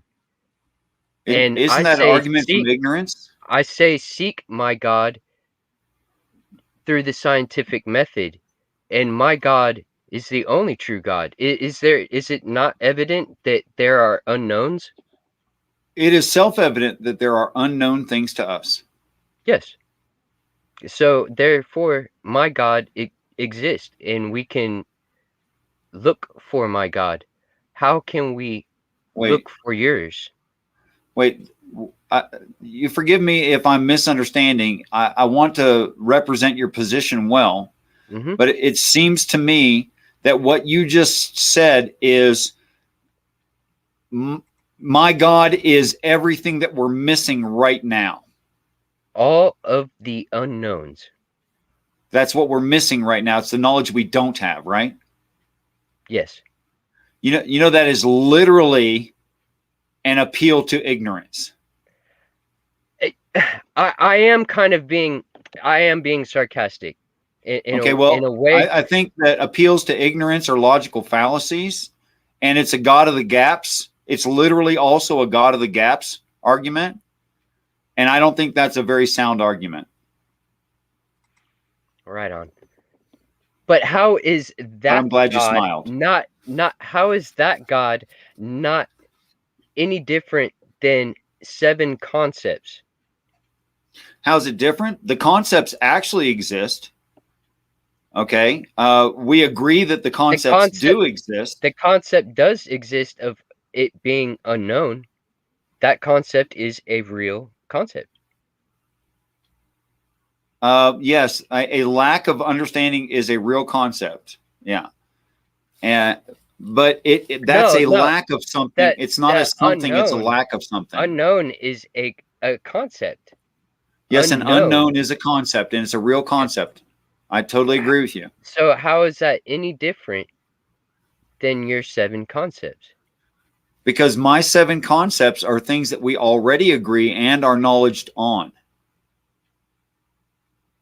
I have okay. Can we trade places?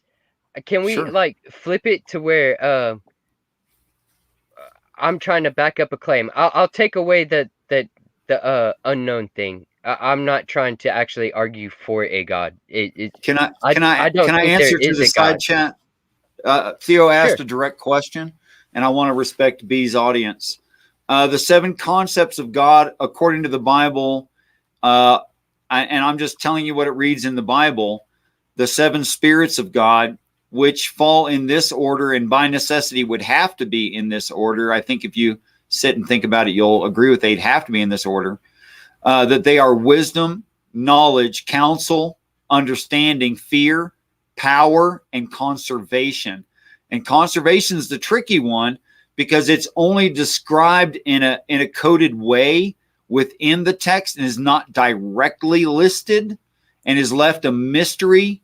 And it would take quite a bit of reading of the text to find the idea, the conception of conservation within the 7 spirits of God, and the other 6 are directly listed. Why? Because why? Like, if it's so encoded and so secretive and so it's so sense, hard actually. to find, how come you are making it to where this is what a God is? If it's so, why would a God want to be so like hard to mysterious? grasp? Okay, let's take the opposite, and then I think Maya brings up a good point too. Let's take the exact opposite of what you said, Tobin, and flip that situation on its head and see if it would even make sense if it were exactly the opposite of what you just said and complained about. And it's a righteous complaint. Don't get me wrong. Okay, let's say, for instance, that God were perfectly obvious and observable in reality, right? And what the old stories say actually happened. Let's say that heaven were literally in the sky and you could point at it, okay? And angels were literally in the sky and you could point at them. And it was all super obvious. I have to ask the question, if heaven is perfect and heaven were obvious, what would be the point of us being here? Look, this is a hypothetical that it just doesn't make sense to do it some other way than the way it's being done right now, Tobin. It's difficult for that to really like convince me otherwise, because it's a hypothetical and it's not what is. Like, if no, it's exactly what is what is. What is yeah. But there's not angels that are looking at us. We cannot observe them. And Randolph is quite happy to know that, because Randolph has a choice in his life. Randolph can make free choices based on the information he presently has that are reasonable, that guide his life and are as involved in all of his relationships and even self-value. Yeah, in fact, my self-value extends so far as this whole idea that you're going to go to hell and be tortured for eternity, or go to heaven and not have any recollection of the bad times in your life. Oh my gosh. I know this is something that's presented to me sometimes. I know, and he's going to say, I apologize. Yeah, but I tell you. Actually, that connects into what Theo was asking. But what I say here is, like, if I have to choose between those two ideas, and I'm not saying that's necessarily Richard's idea, but I mean, this is what a number of Christians have presented to me. And I ask, well, they say everything you'll be in a state of bliss. Your past traumas will be forgotten, and other things like that. It won't bother you. It won't bother you that your friends are in hell. I'm thinking, I wouldn't want to be in heaven because I'm not myself. I'd rather have my own intellectual sovereignty and go to hell instead, if I had to choose between the two. I got to tell you, Randolph, with the Christian conception and description from the Bible of what heaven and hell are, I would hope for annihilationism. I would hope that I die and I'm just dead. Wouldn't that be the best to live option? Forever, and all your loved ones are not there. Well, that's why I said if I had those two options, of course, annihilation is better, because it would you're be totally free of everything then. Right. That would be much better than those options. Yeah. And this is I've where forgotten Richard what tells Maya you the wrote. Christians have been reading it wrong. Oh, you were going to comment on what Maya Atkinson asked, and I thought she said fear is an aspect of God. I thought that was a great question too. I think so too. Yeah, thank you. Yes, fear is an aspect of God listed as one of the 7 spirits of God, but a person can't commit the fallacy of presentism, and specifically American presentism as to what presentism, how we look at it now.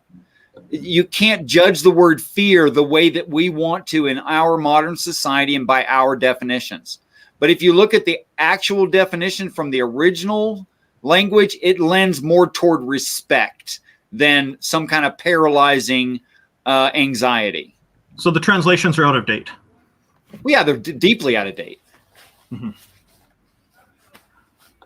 Of course they are. Look, when they were written and changed 15 times. Of course they're all fucked up. Really, the last time they were really seriously updated without really changing the message, which is a very difficult thing to do for anyone, was probably the King James, and that's in Middle English, or actually late Middle English, and the use of the word fear there isn't exactly the same concept we think of now. I'm thinking of taking the King James version and making a feminized version of a translation of it. That'd be interesting. That should be fun. I don't know if I'll do it. I'm thinking about it. I Why not every church in the United States so they could make profit on it? Okay. Why not have the Randolph Richardson Bible? You might as well. Well, I won't call it that. I'll probably call it, because I'm going to feminize it, I'll call it the Queen Jane's translation, maybe. There you go. No, that sounds a little gay, but that might work. I'm okay with that. Because the book says a man may not sleep with another man. It doesn't say anything about women. So, which one do you want to tackle there, Richard? Do you want to tackle the heaven and hell thing? Or do you want to tackle what Randolph just said? Not to slight at all Maya, because I think Maya is brilliant, but I Theo agree. comes up with some really good questions. And look at Maya with another something. Okay, go back to Theo if you would, because I'm gonna. Okay. What is the point of us being here anyway and not in heaven? And I've heard this several times, and I think it's a very reasonable argument. Yes, I heard it from B at one point. Okay, so the argument is, if God can make a perfect world, why aren't we in it? All right, so why have us suffering? And this is the problem of suffering, the problem of evil. Now you've got an evil God. Why is he doing this? Okay, so from what I can glean from the story, and yes, this is deep and hard to show, which is why it's such a good question, is apparently what's being claimed in the text is you can't have a utopian society of human beings unless some small percentage, of a very small percentage, by the way, of the total population understands what physical pain and suffering actually is, and in a personal and real and non-theoretical way. Although it helps the society to understand pain in a theoretical way, it is much more effective and conducive to the society as a total if some small percentage actually broke a finger, died of cancer, etc. So what you're saying is it creates empathy. Well, it not only creates empathy in those individuals and sympathy as well, but actually allows real experience to advise the rest of that society about what that means. And I would give a real world example. Try to borrow money from a dirt farmer. Try to borrow money from Paris Hilton. Okay, that was obvious, right? Yeah. Okay. Absolutely. I have to say, my cognitive abilities are slipping right now because I have started to get hungry. You should take care of that. Well, then go eat, Tobin. But I've really enjoyed this conversation. I think, well. Richard, we have just started to get into this conversation, and I'm willing to continue it if you are. I really enjoy these types of conversations. Space. Just speak a date, time, space right now when you know you'll be available, and we'll do a show. I We'll have make to the go. time for you. I have to head off for dinner, but thank you for having me on, B. It was a pleasure to talk with all of you, and Thanks, Randolph. I really appreciate all the comments in the chat. Thanks everyone for watching. Take care. Thanks, Randolph. Later, Randolph. See you, Richard. Peace and respect. Well, I guess we'll kill this in a minute. Do you know a time that's good for you, Tobin? I am opening my calendar right now. B, will you Man, just Tobin give him is my fancy. email? Yeah. I'll give it to him on Twitter. Okay, cool. Yeah. Tobin joined Twitter. He went to the dark side. Tobin, anything you say, I'll agree to. I'll even work my schedule around whatever you say. Okay. How about we do a Saturday afternoon? Okay, pick a Saturday. The 5th of April. May. Yeah, okay, yeah, we're April 19th. Excuse me.